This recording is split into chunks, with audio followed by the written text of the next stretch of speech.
ആയിരിക്കുന്നത്. അത് ഈ 2 ക്ലാസ്സുകളിൽ ചൊവ്വാഴ്ച വർഗീസ് ഡോക്ടറുടെയും വെള്ളിയാഴ്ചകളിൽ ഞാനും എടുക്കുന്നുണ്ട്. കഴിഞ്ഞ വെള്ളിയാഴ്ചയും കഴിഞ്ഞ മുമ്പത്തെ വെള്ളിയാഴ്ചയും ചില സാങ്കേതിക കാരണങ്ങളാൽ ഒരാഴ്ച ഓണമായിട്ടും കഴിഞ്ഞ ആഴ്ച ചില സാങ്കേതിക കാരണങ്ങളാൽ നമുക്ക് എടുക്കാൻ കഴിഞ്ഞില്ല. അതിനാൽ വെള്ളിയാഴ്ച ക്ലാസ്സിൽ 2 മിസ്സായി. പക്ഷെ വർഗീസ് ഡോക്ടറുടെ ക്ലാസ്സുകൾ പതിവ് പോലെ നടന്നിരുന്നു. നിങ്ങൾ എല്ലാവരും തന്നെ കഴിഞ്ഞ പ്രാവശ്യത്തെ ഡോക്ടർ വർഗീസിന്റെ ക്ലാസ്സിൽ ഏകദേശം 49ഓളം പേരുണ്ടായിരുന്നു. അപ്പം മലയാളത്തിൽ എടുക്കുന്ന ക്ലാസ്സിനോട് എല്ലാവർക്കും താല്പര്യമുണ്ടായി വരുന്നു എന്നത് വളരെ സന്തോഷപ്രദമായ ഒരു കാര്യമാണ്. എന്തായാലും നമ്മൾ എടുക്കാൻ ഉദ്ദേശിച്ചിരിക്കുന്ന സബ്ജക്റ്റ് ഞാൻ കഴിഞ്ഞ ദിവസം ഈ ഗ്രൂപ്പിൽ മിനിങ്ങാന്ന് ഇട്ടിരുന്നു. Cerebellum brain part cerebellum controlled organs and its conflict എന്നുള്ളതാണ്. അപ്പം നമ്മൾ ഇതിനു മുമ്പത്തെ ദിവസം ഞാൻ എടുത്ത class brain stem controlled organ and its conflict എന്നുള്ളതായിരുന്നു. അപ്പോൾ അന്നത്തെ ക്ലാസ് കേട്ടിട്ടുള്ള കുറച്ച് ആൾക്കാരുണ്ട്, കുറച്ച് ആൾക്കാർ ഇല്ല. അപ്പം നമുക്ക് ഒരിക്കൽ കൂടി ഇത് ഒന്നുകൂടി ഒന്ന് റിക്കവർ ഒന്നുകൂടി നമുക്കൊന്ന് ഓർമ്മിച്ചു കൊണ്ടുപോകുന്നത് നല്ലതായിരിക്കുമെന്ന് എനിക്ക് തോന്നുന്നു.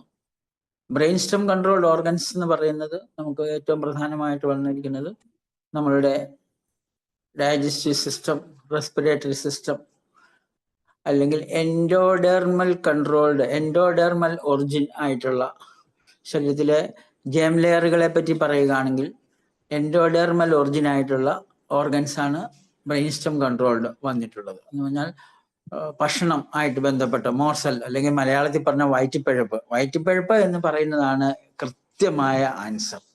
കാരണം പലരും പല കാര്യങ്ങളും ചെയ്യുന്നത്, ജോലി ചെയ്യുന്നതും ഒക്കെ വയറ്റിപ്പഴപ്പിന് വേണ്ടിയിട്ടാണ്. അപ്പോൾ ആ വയറ്റിപ്പഴപ്പിന്റെ പ്രശ്നങ്ങൾ അതിൽ ബ്രെയിൻ സ്റ്റം കൺട്രോൾ ചെയ്യുന്ന ഓർഗൻസ് എന്ന് പറയുമ്പോൾ ഇതിന് ടിയർ ഗ്ലാൻഡ്, സലിവറി ഗ്ലാൻഡ്, വായ, ഈസോഫാഗസ്, അങ്ങ് പോയ കുടല്, അതെല്ലാം ഭാഗങ്ങളും അത് വരുന്നു. ലങ്സ് എന്ന് പറഞ്ഞാൽ ലങ് ആൽവിയോളയും എൻഡോഡെർമൽ ഒറിജിൻ ആയിട്ട് വരുന്ന അതാണ്. അവിടുത്തെ കോൺഫ്ലിക്റ്റ് എന്ന് പറയുന്ന ഡെത്ത് ഫ്രൈറ്റ്, അതായത് മരണഭയം. മോർസൽ കോൺഫ്ലിക്റ്റ് എന്നത് അലിമെന്ററി സിസ്റ്റത്തിന് വരുമ്പോൾ റെസ്പിറേറ്ററി സിസ്റ്റത്തിന് മരണഭയം എന്ന ഒരു കാര്യമാണ്. അതിനെ നമ്മൾ ഡെത്ത് ഫ്രൈറ്റ് കോൺഫ്ലിക്റ്റ് എന്ന് വിളിക്കുന്നു. പിന്നെ എൻഡോഡെർമൽ ഓർഗൻ ആയിട്ടുള്ള ഒരു കാര്യമാണ് നമുക്ക് ലിവറിൽ ഉണ്ടാകുന്ന സ്റ്റാർവേഷൻ കോൺഫ്ലിക്റ്റ്. ജെൻഡർ, പിന്നെ prostate and uterus, gender conflict എന്ന് വിളിക്കുന്നത്. ജെൻഡർ കോൺഫ്ലിക്റ്റ് അല്ലെങ്കിൽ mating conflict and sexual conflict. ഇത്രയാണ് നമുക്ക് കൂടുതലായിട്ടും endodermal brain stem controlled organs വന്നിരിക്കുന്നത്. ഇത് നിങ്ങൾ ഏകദേശമൊക്കെ ഓർത്തിട്ടുണ്ടാകുമെന്ന് ഞാൻ കരുതുന്നു. കാരണം ഡോക്ടർ വർഗീസ് പറയുന്ന പോലെയും അല്ലെ മറ്റ് ഇത് പറയുന്ന പോലെ ശരിക്കും ഈ ഒരു ക്ലാസ് കൊണ്ട് മാത്രമല്ല നമ്മൾ ഇത് പഠിക്കേണ്ടത്, മറിച്ച് ഒരു ഡയറക്ഷൻ മാത്രമാണ് നമുക്ക് തരാൻ കഴിയുക.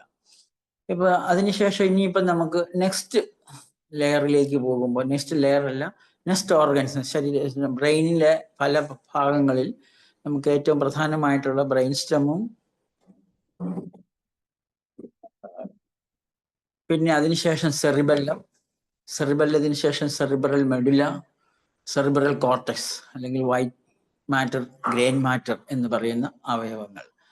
ഇതിൽ സെറിബെല്ലം കൺട്രോൾഡ് ഓർഗൻസിനെ പറ്റിയാണ് ഇന്ന് നമ്മൾ സംസാരിക്കുന്നത്. സെറിബെല്ലം കൺട്രോൾഡ്, ശരിക്കും സെറിബെല്ലം കൺട്രോൾഡ് ഓർഗൻസിൽ ബ്രെയിൻ സ്റ്റെമിനും സെറിബെല്ലത്തിനും ഇടയ്ക്ക് ഒരു ഭാഗം കൂടിയുണ്ട്.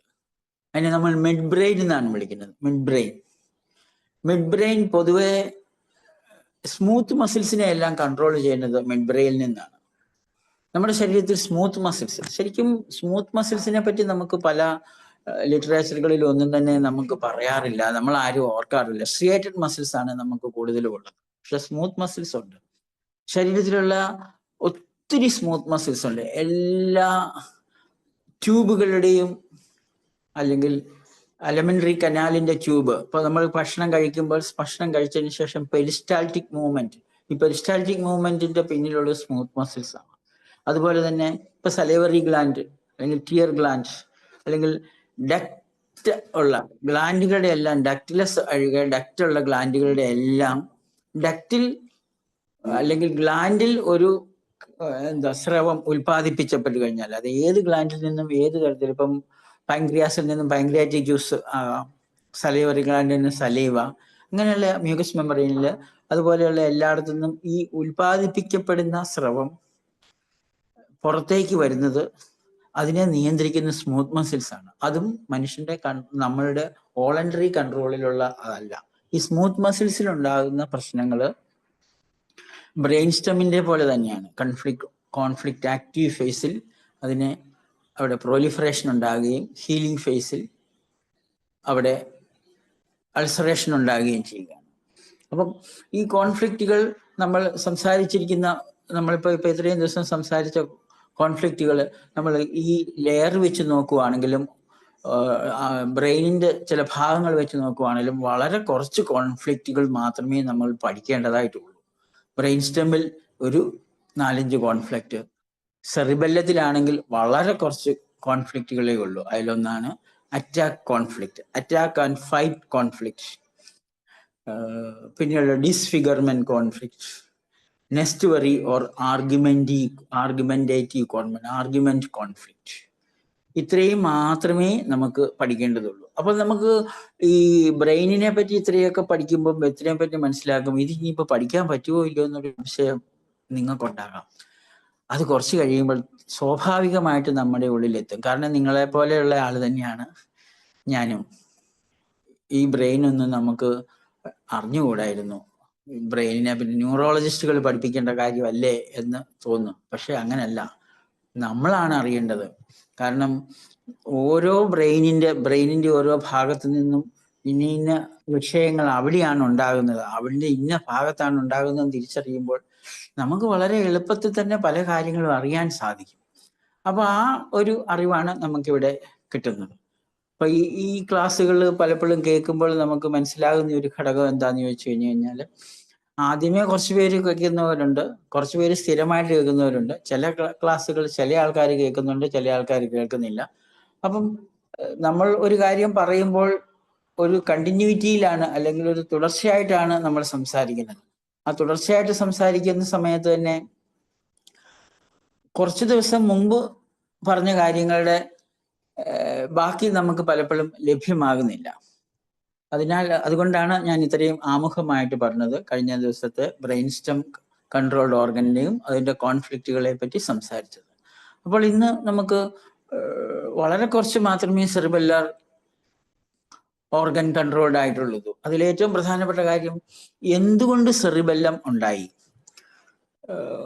ലോവർ ഫോംസ് ഓഫ് ആനിമൽ എന്ന് പറഞ്ഞു കഴിഞ്ഞാൽ താഴേക്കിടയിലുള്ള മനുഷ്യനാണ് എവല്യൂഷൻസിൽ ഏറ്റവും മുകളിൽ നിൽക്കുന്ന മനുഷ്യൻ. മറ്റ് താഴെയുള്ള ജീവികള്, ഇവരുടെ എല്ലാം ഓരോ ജീവജാലങ്ങളിലും അവരുടെ ബ്രെയിനിന്റെ ഡെവലപ്മെന്റ് അനുസരിച്ചിട്ടാണ് അതിന്റെ കൺട്രോളുകൾ ഉണ്ടാകുന്നത്.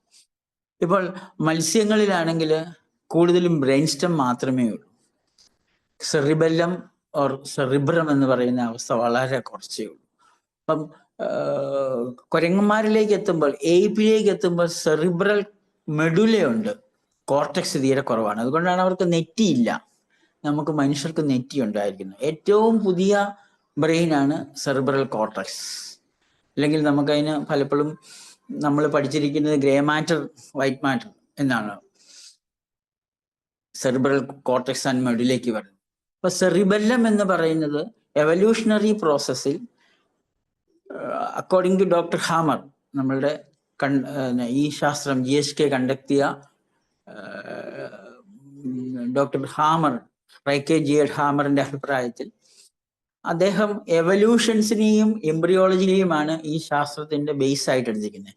ആ എവല്യൂഷൻസിൽ ജീവൻ കരയിലേക്ക് മാറിയപ്പോൾ പുതിയതായിട്ടുള്ള ഓർഗൻസ് ഉണ്ടാകേണ്ടി വരുന്നു, പുതിയതായിട്ട് വയർ ചെയ്യേണ്ടി വരുന്നു. കറണ്ട് എന്ന് പറഞ്ഞാൽ വയറിംഗ് മീൻസ് ഉപയോഗിക്കുന്നത് ഒരു കൺട്രോൾ സെന്റർ ഉണ്ടാകുകയും ആ കൺട്രോൾ സെന്ററിന് അതിന് ഉപയുക്തമായ അല്ലെങ്കിൽ അതിന് വേണ്ട അവയവങ്ങളിലേക്കുള്ള വയറിംഗ് എന്നാണ് ഡോക്ടർ ഹാമർ അതിനെ വിശേഷിപ്പിച്ചിരിക്കുന്നത്.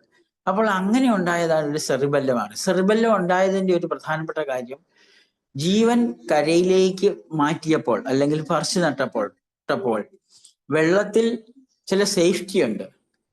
റേഡിയേഷൻസ് ഇല്ല, അതല്ലെങ്കിൽ സൂര്യപ്രകാശമില്ല, എക്സ്റ്റേണൽ എൻവയോൺമെന്റ് പുറത്തെ വായുവിനെ അപേക്ഷിച്ച് കുറച്ചുകൂടെ സേഫാണ് മത്സ്യങ്ങളിൽ.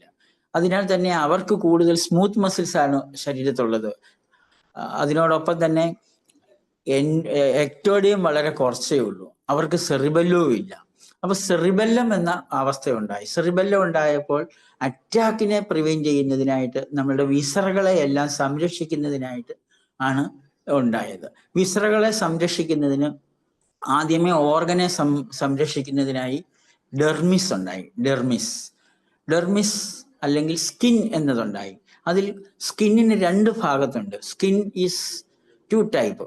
ഒന്ന് എക്ടോഡെർമൽ ഒറിജിനൽ ആയിട്ടുള്ള നമ്മുടെ സൂപ്പർഫിഷ്യൽ സ്കിൻ, അതിനുശേഷം ഉള്ളിലുള്ളത് സെറിബെല്ലാർ കൺട്രോൾഡ് മീസോഡെർമൽ സ്കിൻ. അപ്പൊ ഡോക്ടർ ഹാമർ മാത്രമാണ് സ്കിന്നിനെ 2ആയിട്ട് ഡിവൈഡ് ചെയ്തത്. ഡോക്ടറുടെ ഡിവിഷൻ എങ്ങനെയാന്ന് ചോദിച്ചു കഴിഞ്ഞാൽ എക്ടോഡെർമൽ സെറിബ്രൽ സ്കിൻ. അപ്പൊ നമ്മൾ സ്കിന്നിനെ 2ആയിട്ട് നമ്മൾ കാണുകയാണെങ്കിൽ ഏറ്റവും പ്രധാനമായിട്ട് നമ്മൾ പല ഉദാഹരണങ്ങൾ പറയുമ്പോൾ ഡോക്ടർ വർഗീസ് എപ്പോഴും പറയുന്ന ഒരു ഉദാഹരണമാണ് നമ്മുടെ നാട്ടിലുള്ള കപ്പയ്ക്ക് 2 തൊലിയുണ്ട്. ഒരു പുറത്തുള്ള ഒരു കരിന്തൊലിയും അകത്തുള്ള ഒരു വെളുത്ത തൊലിയും.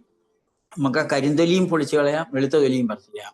കരിന്തൊലിയുടെയും അകത്തുള്ള വെളുത്ത തൊലിയുടെയും ഉള്ളിലാണ് കപ്പ എന്ന സാധനം ഇരിക്കുന്നത്. എന്ന് പറഞ്ഞതുപോലെ നമ്മുടെ ശരീരത്തിനെ പൂർണ്ണമായിട്ടും പൊതിഞ്ഞിരിക്കുന്ന ഒരു കവറിംഗ് ആണ് ഔട്ടർ എക്ടോഡിയം ആൻഡ് അതിന് തൊട്ടുള്ളിലായിട്ടുള്ള ഡെർമിസ് എന്ന ഭാഗം. ഈ ഡെർമിസ് സെറിബെല്ലം ആണ് കൺട്രോൾ ചെയ്യുന്നത്. ഡെർമിസ് ശരീരത്തിന്റെ മുഴുവൻ ഡെർമിസിനെയും സെറിബെല്ലമാണ് കൺട്രോൾ ചെയ്യുന്നത്. ഇപ്പൊ സെറിബെല്ലത്തിലേക്ക് എത്തുമ്പോൾ ഹാൻഡഡ്നെസ് വരികയാണ്. GSKയിലെ പ്രധാനപ്പെട്ട ഒരു കാര്യമാണ് ഹാൻഡഡ്നെസ്. ബ്രെയിൻ സ്റ്റം കൺട്രോൾഡ് ഓർഗൻസിൽ ഒറ്റ വശം മാത്രമേ കൺട്രോൾ ആകൂ എന്ന് പറഞ്ഞു കഴിഞ്ഞാൽ ഒരു ലിവറേ ഉള്ളൂ, ഈസോഫാഗസ് ഒരെണ്ണേ ഉള്ളൂ, കുടല്. അതെല്ലാം റൈറ്റിൽ നിന്നും ലെഫ്റ്റിലേക്ക് ആന്റി ക്ലോക്ക് ആയിട്ട് ബ്രെയിൻ സ്റ്റമിന്റെ ഫോട്ടോ നിങ്ങൾ എല്ലാവരും തന്നെ കണ്ടിട്ടുണ്ടാകുമെന്ന് വിചാരിക്കുന്നു. learninggenium.com ബ്രെയിൻ സ്റ്റമിന്റെ ഒരു സ്കീമാറ്റിക് റെപ്രസെന്റേഷൻ ഉണ്ട്. ആ റെപ്രസെന്റേഷൻസിൽ ആന്റി ക്ലോക്ക് ആയിട്ട് മൗത്ത് മുതൽ റെക്റ്റം വരെ കൺട്രോൾ പോകുന്നതുണ്ട്. ആ കൺട്രോൾ പോലെ തന്നെ സെറിബെല്ലത്തിന് നമുക്ക് കൺട്രോൾ എന്ന് പറയുന്നത് 2 വശമാണ്. റൈറ്റ് സൈഡിനെ കൺട്രോൾ ചെയ്യുന്ന ലെഫ്റ്റ് സൈഡിൽ നിന്നും, ലെഫ്റ്റ് സൈഡിനെ കൺട്രോൾ ചെയ്യുന്ന റൈറ്റ് സൈഡിൽ നിന്നും. അതിൽ ഏറ്റവും കൂടുതലായിട്ടുള്ള ഭാഗമാണ് നമ്മുടെ ഡെർമിസിൽ വരുന്ന ഏറ്റവും പ്രധാനപ്പെട്ട കോൺഫ്ലിക്റ്റ് ആണ് അറ്റാക്ക് കോൺഫ്ലിക്റ്റ്. ആക്രമിക്കപ്പെട്ടു എന്ന് പറയുന്നത് നമ്മളെല്ലാം പറയാലേ, എന്നെ ആക്രമിച്ചു.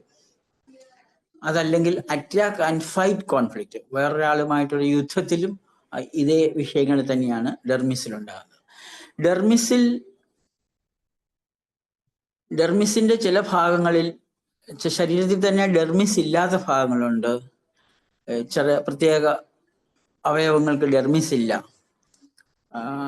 അതുപോലെ തന്നെ ചില പ്രത്യേക ഭാഗങ്ങളിൽ കവറിങ് ഇല്ലാത്ത വശങ്ങളുണ്ട്.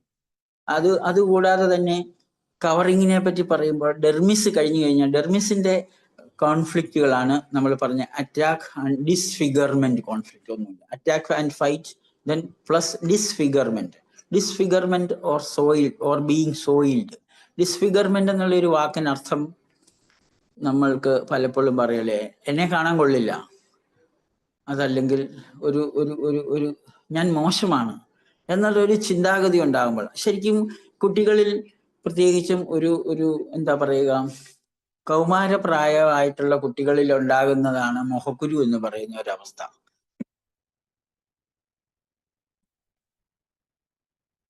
ഡോക്ടർ ഓഡിബിൾ ആണോ? ശബ്ദം പോയ പോലെ. അനിത ഡോക്ടറെ? ഇല്ല, കുഴപ്പമില്ല. ഓക്കെ. പെട്ടെന്ന് എന്റെ ഇവിടെ ഒരു നെറ്റ് പ്രോബ്ലം വന്നായിരുന്നു, അതുകൊണ്ട്. ഓക്കെ.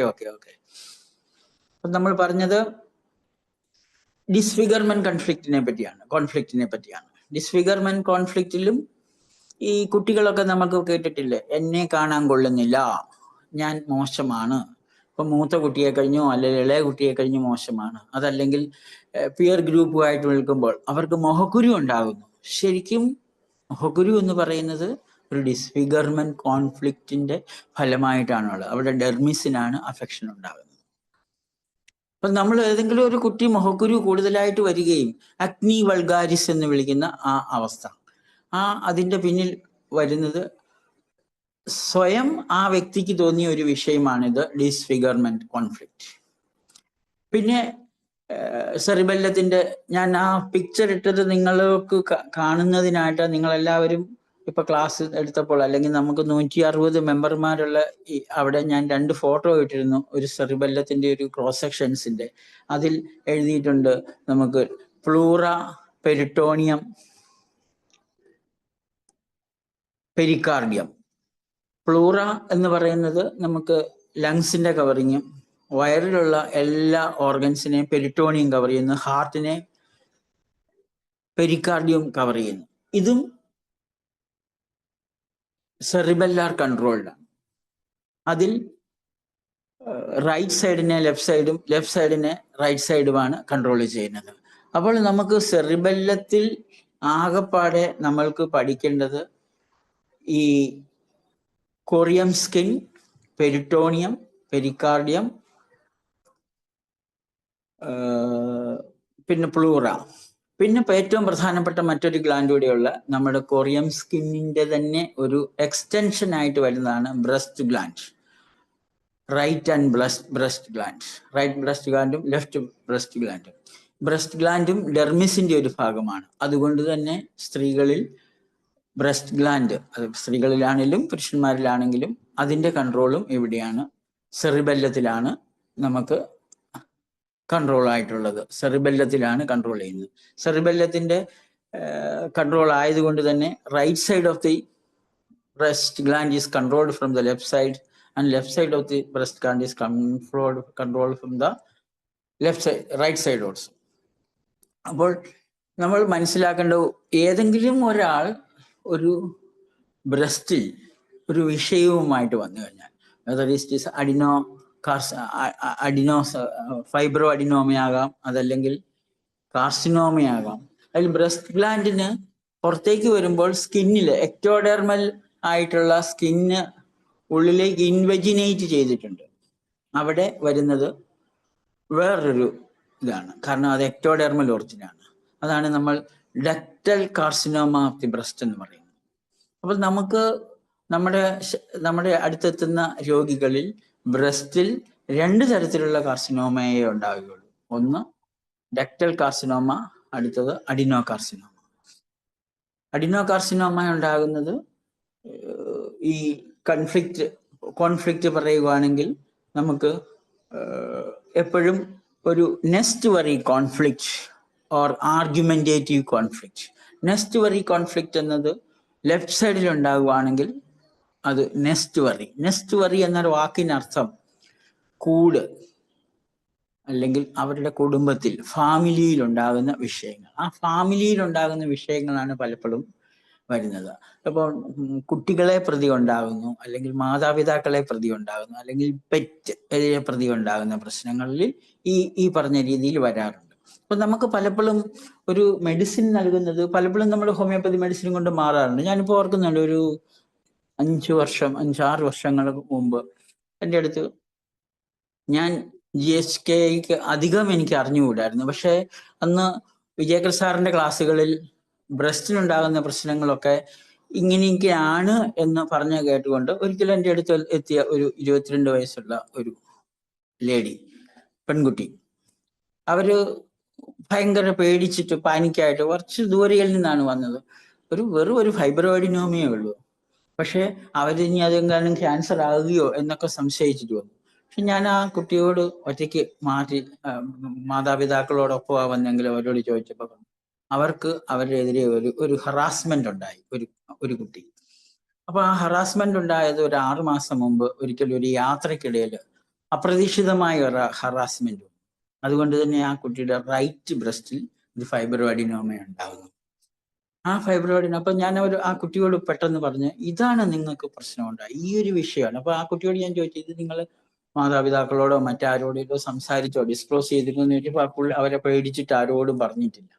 അപ്പൊ അതുകൊണ്ട് ആ കുട്ടിയോട് ഞാൻ അന്ന് സംസാരിച്ചത് ഇത്രയേ ഉള്ളൂ, ഇത് വളരെ ലളിതമാണ്, ഇതിനോടുള്ള നിങ്ങളുടെ ഒരു പ്രതികരണമാണ് ഇത് പ്രശ്നം. അതുകൊണ്ട് ഒറ്റ പ്രാവശ്യം ആ കുട്ടിക്ക് മെഡിസിൻ കൊടുക്കേണ്ടി വന്നുള്ളൂ, വെറും 15 ദിവസം കൊണ്ട് പറ്റും. നമുക്ക് ചിലപ്പോൾ ഹോമിയോപ്പതി മെഡിസിൻസും കൊണ്ട് വളരെ എളുപ്പത്തിൽ തന്നെ ഇത് മാറ്റാൻ സാധിക്കും. പക്ഷെ എങ്കിലും അവരോട് നമ്മൾ ഈ GSKയുടെ ഒരു അറിവ് കൂടെ പറയുമ്പോൾ ഇതുകൊണ്ടാണ് ഈ പ്രോബ്ലം ഉണ്ടായത് എന്ന് അവർക്ക് അറിഞ്ഞു കഴിഞ്ഞാൽ വളരെ പെട്ടെന്ന് തന്നെ ഇത് മാറാൻ കഴിയും. എനിക്ക് ഓർമ്മ ഒരൊറ്റ തവണയും എനിക്ക് ആ കുട്ടിക്ക് രണ്ടാമത് വന്നപ്പോൾ അത് നോർമൽ ആയിരുന്നു 1 മാസം കഴിഞ്ഞെത്തിയപ്പം. അങ്ങനെ 2 കേസ് എനിക്ക് ഒരേപോലെ തന്നെ, രണ്ടും റൈറ്റ് സൈഡിലാണ് ഉണ്ടായത്.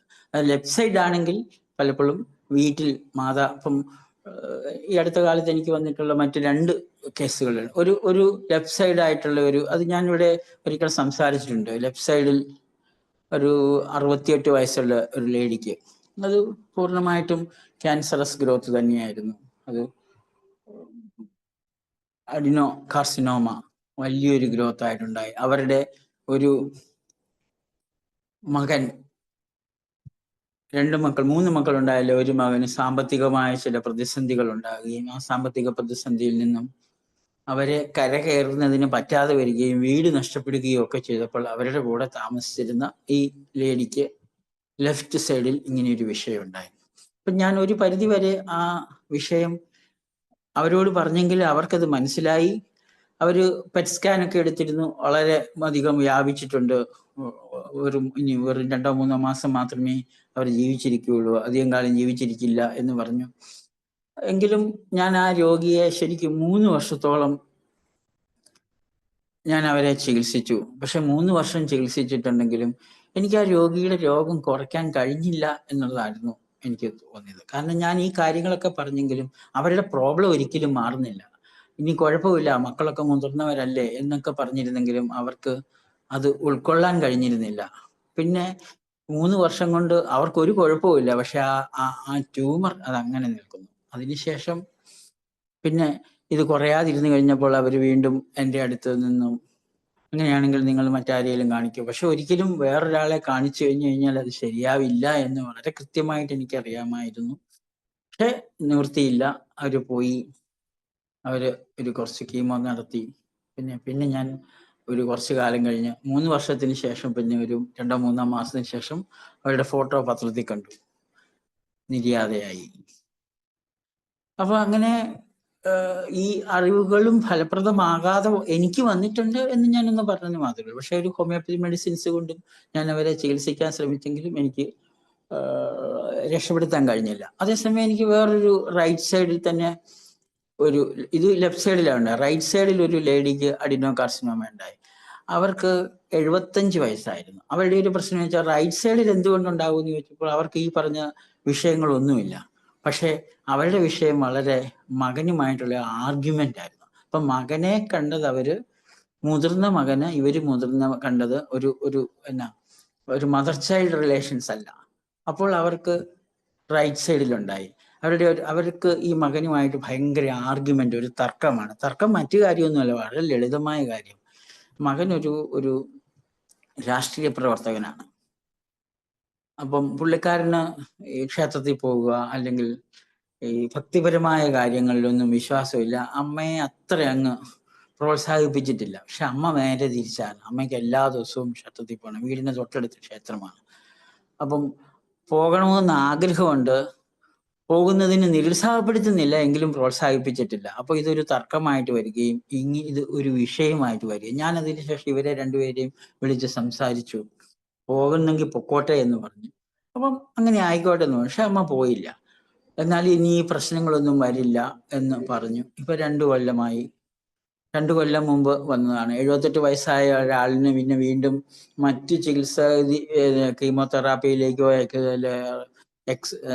എക്സിഷൻ നടത്തുന്നതിനോ സർജറി നടത്തുന്നതിനോ റേഡിയേഷൻ നടത്തുന്നതിനോ താല്പര്യമില്ലാതിരുന്നതിനാൽ അവർ ചികിത്സയ്ക്കായിട്ട് എൻ്റെ അടുത്ത് എത്തി. ഞാൻ അവരോട് 2 പേരോട് ഈ കാര്യങ്ങളെല്ലാം സംസാരിച്ചു. അവർ 2 പേരും ശരിക്കും അത് റിസോൾവ് ചെയ്തു.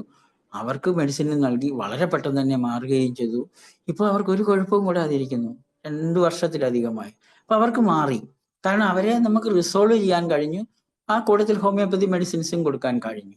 അപ്പോൾ ഈ ബ്രസ്റ്റ് ഗ്ലാൻഡിന്റെ ഒരു വിഷയത്തിൽ പലപ്പോഴും റിസോൾവ് ചെയ്താൽ നമുക്ക് വളരെ എളുപ്പത്തിൽ മാറ്റാൻ സാധിക്കും. ഇതില്ലെങ്കിലും കറക്റ്റ് ഹോമിയോപ്പതി മെഡിസിൻസിൽ മാറുന്നുണ്ട് ഒരു അവകാശം തീർച്ചയായിട്ടും എല്ലാവർക്കും ഉണ്ട്. അത് തീർച്ചയായിട്ടും ശരിയാണ് താനും.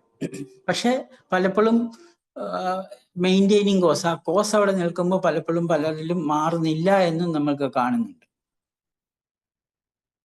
പിന്നെ നമുക്ക് ബ്രസ്റ്റ് ഗ്ലാൻഡ് കഴിഞ്ഞു കഴിഞ്ഞാൽ പിന്നെ കണ്ട പ്ലൂറ പെരിറ്റോണിയം. പ്ലൂറയിൽ വരുന്നത് ശരിക്കും ചെസ്റ്റിന് നേരെ ഒരു ലീഡി, ഒരു ക്ഷതം, യഥാർത്ഥത്തിൽ ഒരു ക്ഷതം ഉണ്ടാകുക.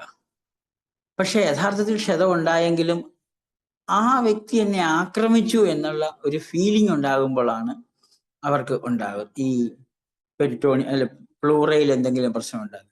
അപ്പൊ പ്ലൂറയിൽ ഒരു പ്രോബ്ലം ഉണ്ടായി കഴിഞ്ഞു കഴിഞ്ഞാൽ അവിടെ ഒരു സെൽ അഡീഷൻ, സെൽ ഓഗുമെന്റേഷൻ നടക്കും. തിരിച്ചു പിന്നെ അവിടെ ഒരു അൾസറേഷൻ വരുമ്പോൾ ഈ പ്ലൂറ, പെരിക്കാർഡിയം, പെരിറ്റോണിയം ഈ 3 അവയവങ്ങളിൽ കോൺഫ്ലിക്റ്റ് ഹീലിംഗ് ഫേസിൽ, കോൺഫ്ലിക്റ്റ് ആക്റ്റീവ് ഫേസിൽ അവിടെ അധികം അൾസറേഷൻ നടക്കുന്നു. പക്ഷെ ഹീലിംഗ് ഫേസിൽ അവിടെ വാട്ടർ റിട്ടൻഷൻ ഉണ്ടാകുന്നു. അതുകൊണ്ടാണ് എപ്പോഴും പെരിറ്റോണിയത്തിൽ അസൈറ്റിസ് എന്നൊരു കണ്ടീഷൻ ഉണ്ടാകുന്നത്. ഈ അസൈറ്റിസ് ഉണ്ടാകുമ്പോൾ നമ്മൾ മനസ്സിലാക്കേണ്ട ഒരു ഘടകം എന്താണെന്ന് ചോദിച്ചു കഴിഞ്ഞാൽ അതൊരു ഹീലിംഗ് സിംറ്റമാണ്. ആ ഹീലിംഗ് സിംറ്റമാണ് എന്നുള്ള കാര്യം അവരെ പറഞ്ഞ് മനസ്സിലാക്കുവാണെങ്കിൽ തീർച്ചയായിട്ടും അവർക്ക് വളരെയധികം ഗുണം കിട്ടാം. പക്ഷേ ടാപ്പ് ചെയ്യുന്നതോടുകൂടി ഇപ്പം വലിയ തോതിൽ അസൈറ്റിസ് ഉണ്ടായി കഴിഞ്ഞു കഴിഞ്ഞാൽ അവർക്ക് ഭയങ്കര ഡിസ്ട്രസ് ഉണ്ടാകും, ടാപ്പ് ചെയ്യേണ്ടി വന്നേക്കാം. പക്ഷെ പലപ്പോഴും ടാപ്പ് ചെയ്യുന്നതോടുകൂടി അവരുടെ ആൽബുമിൻ, ഗ്ലോബുലിൻ, പ്രോട്ടീൻ ലോസ് ഉണ്ടാകുകയും വളരെ പെട്ടെന്ന് തന്നെ ഈ വ്യക്തികൾ മരണത്തിലേക്ക് പോവുകയും ചെയ്യുന്നതും നമ്മൾ കണ്ടിട്ടുണ്ട്. ആ അനുഭവം പ്രത്യേകിച്ചും ക്യാൻസറസ് ഗ്രോത്തിൽ, ലിവർ കംപ്ലൈന്റുകളിലും അങ്ങനെയുള്ള കംപ്ലൈന്റുകളിലൊക്കെ അസൈറ്റിസ് ഉണ്ടാകുമ്പോൾ, അതേസമയം ഗ്രോസ് അസൈറ്റിസ് ഉണ്ടായിട്ട്, ബ്ലഡ് ക്യാൻസർ ഗ്രോസ് അസൈറ്റിസ് ഉണ്ടായിട്ട് അസൈറ്റിസ് ടാപ്പ് ചെയ്യാതെ തന്നെ ബ്ലഡ് ക്യാൻസറിൽ തന്നെ എല്ലാ സെല്ലിലൊക്കെ 1 ലാഖിന് മുകളിൽ ടോട്ടൽ കൗണ്ട് പോയിട്ടുള്ളത് നോർമലായ അവസ്ഥയും ഞാൻ കണ്ടിട്ടുണ്ട്. എനിക്ക് അങ്ങനത്തെ കേസുകളും ഉണ്ടായിട്ടുണ്ട്. അപ്പൊ അസൈറ്റിസ് എന്ന് പറയുന്നത് ഒരു അധികമായില്ലെങ്കിൽ നമുക്ക് ഒരിക്കലും പേടിക്കേണ്ടാത്ത ഒരു സിംറ്റമാണ്. പക്ഷെ പലപ്പോഴും അസൈറ്റിസ് ഒരു മനുഷ്യനൊരു ഭയപ്പെടുത്തുന്ന ഒരു കാര്യമാണ്. അതുപോലെ തന്നെയാണ് പ്ലൂറസി വിത്ത് എഫ്യൂഷൻ വരുന്നതും ഇതേ വിഷയം തന്നെയാണ്. അതിൽ പിന്നെ മറ്റൊന്ന് വരുന്നതാണ് നമ്മൾ കാണുന്ന പെരിക്കാർഡിയത്തിൽ, പെരിക്കാർഡിയൽ ടാമ്പോണേറ്റ്. അപ്പൊ അവിടെ ശരിക്കും വാട്ടർ റിട്ടൻഷൻ ഉണ്ടായി കഴിഞ്ഞു കഴിഞ്ഞാൽ ഹാർട്ടിന്റെ പ്രവർത്തനത്തിലൊക്കെ വല്ലാതെ ബുദ്ധിമുട്ടുകൾ ഉണ്ടാകും. പക്ഷെ അവിടെയും നമ്മൾ വരുന്ന ഒരാൾക്ക് എന്തുകൊണ്ട് ഹൃദയത്തിൽ ഒരു വെള്ളക്കെട്ടുണ്ടായി എന്നൊരു ചോദ്യം ചോദിച്ചു കഴിഞ്ഞാൽ നമുക്ക് വളരെ പ്രധാനപ്പെട്ട കാരണം ഇതാണ്, ഒരു അറ്റാക്ക്. ആ വ്യക്തി ചിന്തിച്ചത് ഇതാണ്, അയാൾ എൻ്റെ ഹൃദയത്തിനിട്ട് ആക്രമിച്ചു. ശരിക്കും അങ്ങനെ ഒരു വാക്കുകൾ ഉണ്ടാകാം, പക്ഷെ ആ വാക്കുകളാണെങ്കിലും അത് വ്യക്തിയിൽ അനുഭവപ്പെടുന്നത് ഈ രീതിയിലാണ്.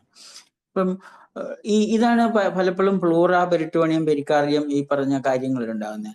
കോറിയം സ്കിന്നിൽ ഞാൻ നേരത്തെ പറഞ്ഞു അവിടെയും അറ്റാക്ക് ആൻഡ് ഫൈറ്റ്, കോൺഫ്ലിക്റ്റ് ആണുള്ളത്. അവിടെ ഡിസ്ഫിഗർമെന്റ് വരാം. ഈ ഡിസ്ഫിഗർമെന്റ് കാര്യം വരുമ്പോൾ എനിക്ക് ഒരു കേസ് കൂടി ഇവിടെ പറയാനുണ്ട്. അത് ഞാൻ ഒരിക്കലും ഇവിടെ സംസാരിച്ചിട്ടുള്ളതാണ്. അത് ഡിസ്ഫിഗർമെന്റിന്റെ ഭാഗമായിട്ടാണെങ്കിൽ ഞാൻ ഇപ്പോൾ ഈ സെറിബെല്ലാർ കൺട്രോൾഡ് ഓർഗൻസിൽ പറയുമ്പം അതുകൂടെ പറയുമ്പോൾ നമുക്ക് കൂടുതൽ മനസ്സിലാകുമെന്ന് ഞാൻ പ്രതീക്ഷിക്കുകയാണ്. അവിടെ ഒരു ലേഡി, ഒരു ടീച്ചറായിരുന്നു. ആ ടീച്ചറുടെ മുഖക്കുരു ഉണ്ടായി. അത് നെറ്റിയിലും മുഖത്തും എല്ലാം വലിയ മുഖക്കുരു. അത് നമ്മൾ അഗ്നി വൾഗാരിസ് എന്ന ഒരു അവസ്ഥ, അഗ്നി വൾഗാരിസ് എന്ന ഒരു അവസ്ഥയിൽ അവർ പല ആൾക്കാരെ കാണുകയും പല ഡോക്ടർമാരെ കാണുകയും എല്ലാം ചെയ്തെങ്കിലും ഇതൊന്നും മാറുന്നില്ല. അപ്പം മാറുന്നില്ലാത്ത ഈ കേസിൽ അവര് വിദേശത്ത് എന്നുള്ള ചില മെഡിസിൻസ് ആണ് അവർ മുഖത്ത് പറ്റിക്കൊണ്ടിരുന്നത്. ഒരാഴ്ചത്തേന് മെഡിസിൻ ആണ്ട് ഒരു 7,000-8,000 രൂപയുടെ പലതരത്തിലുള്ള മെഡിസിൻ പറ്റുന്നു. ഇവരിതെന്നും നോക്കുകയാണ്. എല്ലാ ദിവസവും ഫോട്ടോ എടുത്ത് നോക്കും, എല്ലാ ദിവസവും മുഖത്തോട്ട് നോക്കും. അപ്പൊ ഇതൊരു ഡിസ്ഫിഗർമെന്റ് എന്നുള്ള അവസ്ഥയിലേക്ക് എത്തി. അപ്പോൾ ഞാൻ അവരോട് ചോദിച്ചു എന്താണ് അത്, ഇതൊരു 1.5 വർഷം മുമ്പ് വന്നൊരു കേസാണ്. എന്താണ് നിങ്ങൾക്ക് നിങ്ങളുടെ മുഖം നഷ്ടപ്പെടുത്തിയ ഒരു പ്രോബ്ലം ഉണ്ടായെന്ന് ചോദിച്ചപ്പോൾ അവരൊരു ടീച്ചർ എന്ന നിലയിൽ അവരുടെ സ്കൂളിൽ തന്നെ അവരുടെ ഒരു സഹപ്രവർത്തകയിൽ നിന്നും അവർക്കുണ്ടായ ഒരു വിഷമകരമായ ഒരവസ്ഥ, അത് ഒരാക്രമണമായിട്ടാണ് ഇവർക്ക് തോന്നിയത്.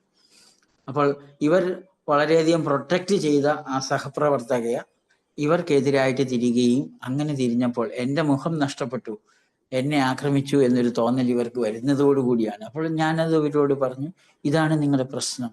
അപ്പോൾ അവർ ആ വിഷയങ്ങൾ ഓർത്തു. പിന്നെ ഞാൻ അവരോട് ഒരു കാര്യം കൊണ്ട് പറഞ്ഞു, നിങ്ങൾ ഇനി നാളെ മുതൽ ഫോട്ടോ എടുക്കുകയും കണ്ണാടിയിലധികം നോക്കാതെ ഇരിക്കുകയും ചെയ്യുവാണെങ്കിൽ ഇത് വളരെ പെട്ടെന്ന് മാറും. അത്ഭുതകരമായി വർഷങ്ങളായിട്ട് നിന്നത് വെറും 15 ദിവസം കൊണ്ട് 50% വ്യത്യാസം വരികയും പിന്നെ ഒരു പ്രാവശ്യവും കൂടെ വന്നിട്ട് പൂർണ്ണമായിട്ടും വളരെ പെട്ടെന്ന് മാറുകയും ചെയ്തു. അതങ്ങനെ ഇങ്ങനെ നമുക്ക് അത്ഭുതകരമായ ക്യൂറുകൾ ഉണ്ടാകുന്ന ഒരു ഒരു ഒരു സിസ്റ്റമാണ് നമുക്ക്. അതിനോടൊപ്പം നമുക്ക് ഹോമിയോപ്പതി മെഡിസിൻസ് ഉപയോഗിക്കാൻ തീർച്ചയായിട്ടും കഴിയും. അതാണ് നമുക്ക് ഈ ഒരു അറിവ് കൊണ്ട് നമുക്ക് ലഭ്യമാകുന്നത്. അപ്പോൾ നമുക്ക് ഇന്നത്തെ നമ്മുടെ ക്ലാസ്സിൽ ഇത്രയേ ഉള്ളൂ. സെറിബെല്ലത്തിലെ breast gland, pleura, peritoneum, pericardium, corium skin, ഇത്രയും മാത്രമേ സെറിബെല്ലാർ കൺട്രോൾഡ് ഓർഗൻസ് ഉള്ളൂ. അവിടെ നമുക്ക് ബ്രസ്റ്റ് ഗ്ലാൻഡിൽ നെസ്റ്റ് വറി, ബ്രസ്റ്റിന് എന്ത് പ്രശ്നമുണ്ടെങ്കിലും ഓർത്തോളുക, nest worry and argument. Right സൈഡിലാണെങ്കിൽ ഒരു പാർട്ട്ണറുടെ ഭാഗത്തു നിന്നുള്ള ആർഗ്യുമെന്റ്, തർക്കത്തിന്റെ ഭാഗമായിട്ടും റൈറ്റ് സൈഡിൽ ഇങ്ങനെയൊരു വിഷയം ഉണ്ടാകാം. കൊറിയം സ്കിന്നിൽ attack and fight, attack conflict ഉണ്ടായാൽ കൊറിയം സ്കിന്നിലും ഇതേ വിഷയം ഉണ്ടാകാം.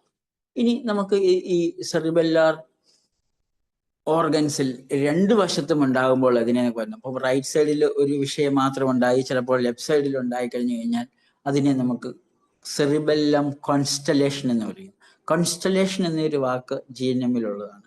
കോൺസ്റ്റലേഷൻ ഷിസോഫ്രീനിക് കോൺസ്റ്റലേഷൻ എന്നാണ് വിളിക്കുന്നത്. ഷിസോഫ്രീനിക് കോൺസ്റ്റലേഷൻ എന്ന് പറയുമ്പോൾ നമ്മൾ കൺവെൻഷനലി പതിച്ച ആ വാക്കിന്റെ അർത്ഥമല്ല ഇവിടെ ഷിസോഫ്രീനിക് കോൺസ്റ്റലേഷൻ എന്ന വാക്കുകൊണ്ട് ഉദ്ദേശിക്കുന്നത്. ഇവിടെ നമുക്കൊരു മാനസികമായ ബുദ്ധിമുട്ടുകൾ ഈ രോഗികളിലുണ്ടെങ്കിലും കോൺസ്റ്റലേഷൻ എന്ന് പറയുമ്പോൾ നമ്മൾ നക്ഷത്രക്കൂട്ടത്തിനെയാണ് കോൺസ്റ്റലേഷൻ വിളിക്കുന്നത്. തലച്ചോറിന്റെ, അതായത് നമ്മൾ ടാർഗറ്റ് കോൺഫിഗറേഷൻ എന്ന നമ്മുടെ ഒന്നാമത്തെ നിയമം പ്രകാരം കോൺഫ്ലിക്റ്റ് ഉണ്ടാകുമ്പോൾ അത് ബ്രെയിനിൽ അഫക്റ്റ് ചെയ്യുന്നു. ഏതെങ്കിലും ഒരു വശത്തുണ്ടാകുമ്പോൾ ആ അഫക്റ്റ് ചെയ്ത ബ്രെയിൻ സ്റ്റം ആണെങ്കിലും സെറിബെല്ലം ആണെങ്കിലും കോർട്ടക്സ് ആണെങ്കിലും മെഡുല ആണെങ്കിലും ഏത് ഭാഗത്താണെങ്കിലും ഒരു വശത്തുണ്ടാകുമ്പോൾ ആ വശത്തിൽ നമ്മൾ അതിനെ ആ വശത്തുണ്ടാകുന്ന ആ ഇമ്പാക്റ്റിനെയാണ്, കോൺഫ്ലിക്റ്റ് ഇമ്പാക്റ്റിനെ ടാർഗറ്റ് കോൺഫിഗറേഷൻ എന്ന് വിളിക്കുന്നു. ഒരേ സമയത്ത് രണ്ട് കോൺഫ്ലിക്റ്റുകൾ ഉണ്ടാകുമ്പോൾ ആ കോൺഫ്ലിക്റ്റിന് വിളിക്കുന്ന പേരാണ് കോൺസ്റ്റലേഷൻ. ഒരു കോൺസ്റ്റലേഷൻ ഉണ്ടായിട്ടുള്ള വ്യക്തികളിലെല്ലാം മാനസികമായ ഒരു പ്രശ്നങ്ങൾ എപ്പോഴും കാണാറുണ്ട്. അപ്പോൾ സെറിബെല്ലാർ കോൺസ്റ്റലേഷൻസ് ഉണ്ടാകുന്ന പ്രത്യേക അവസരങ്ങളുണ്ട്.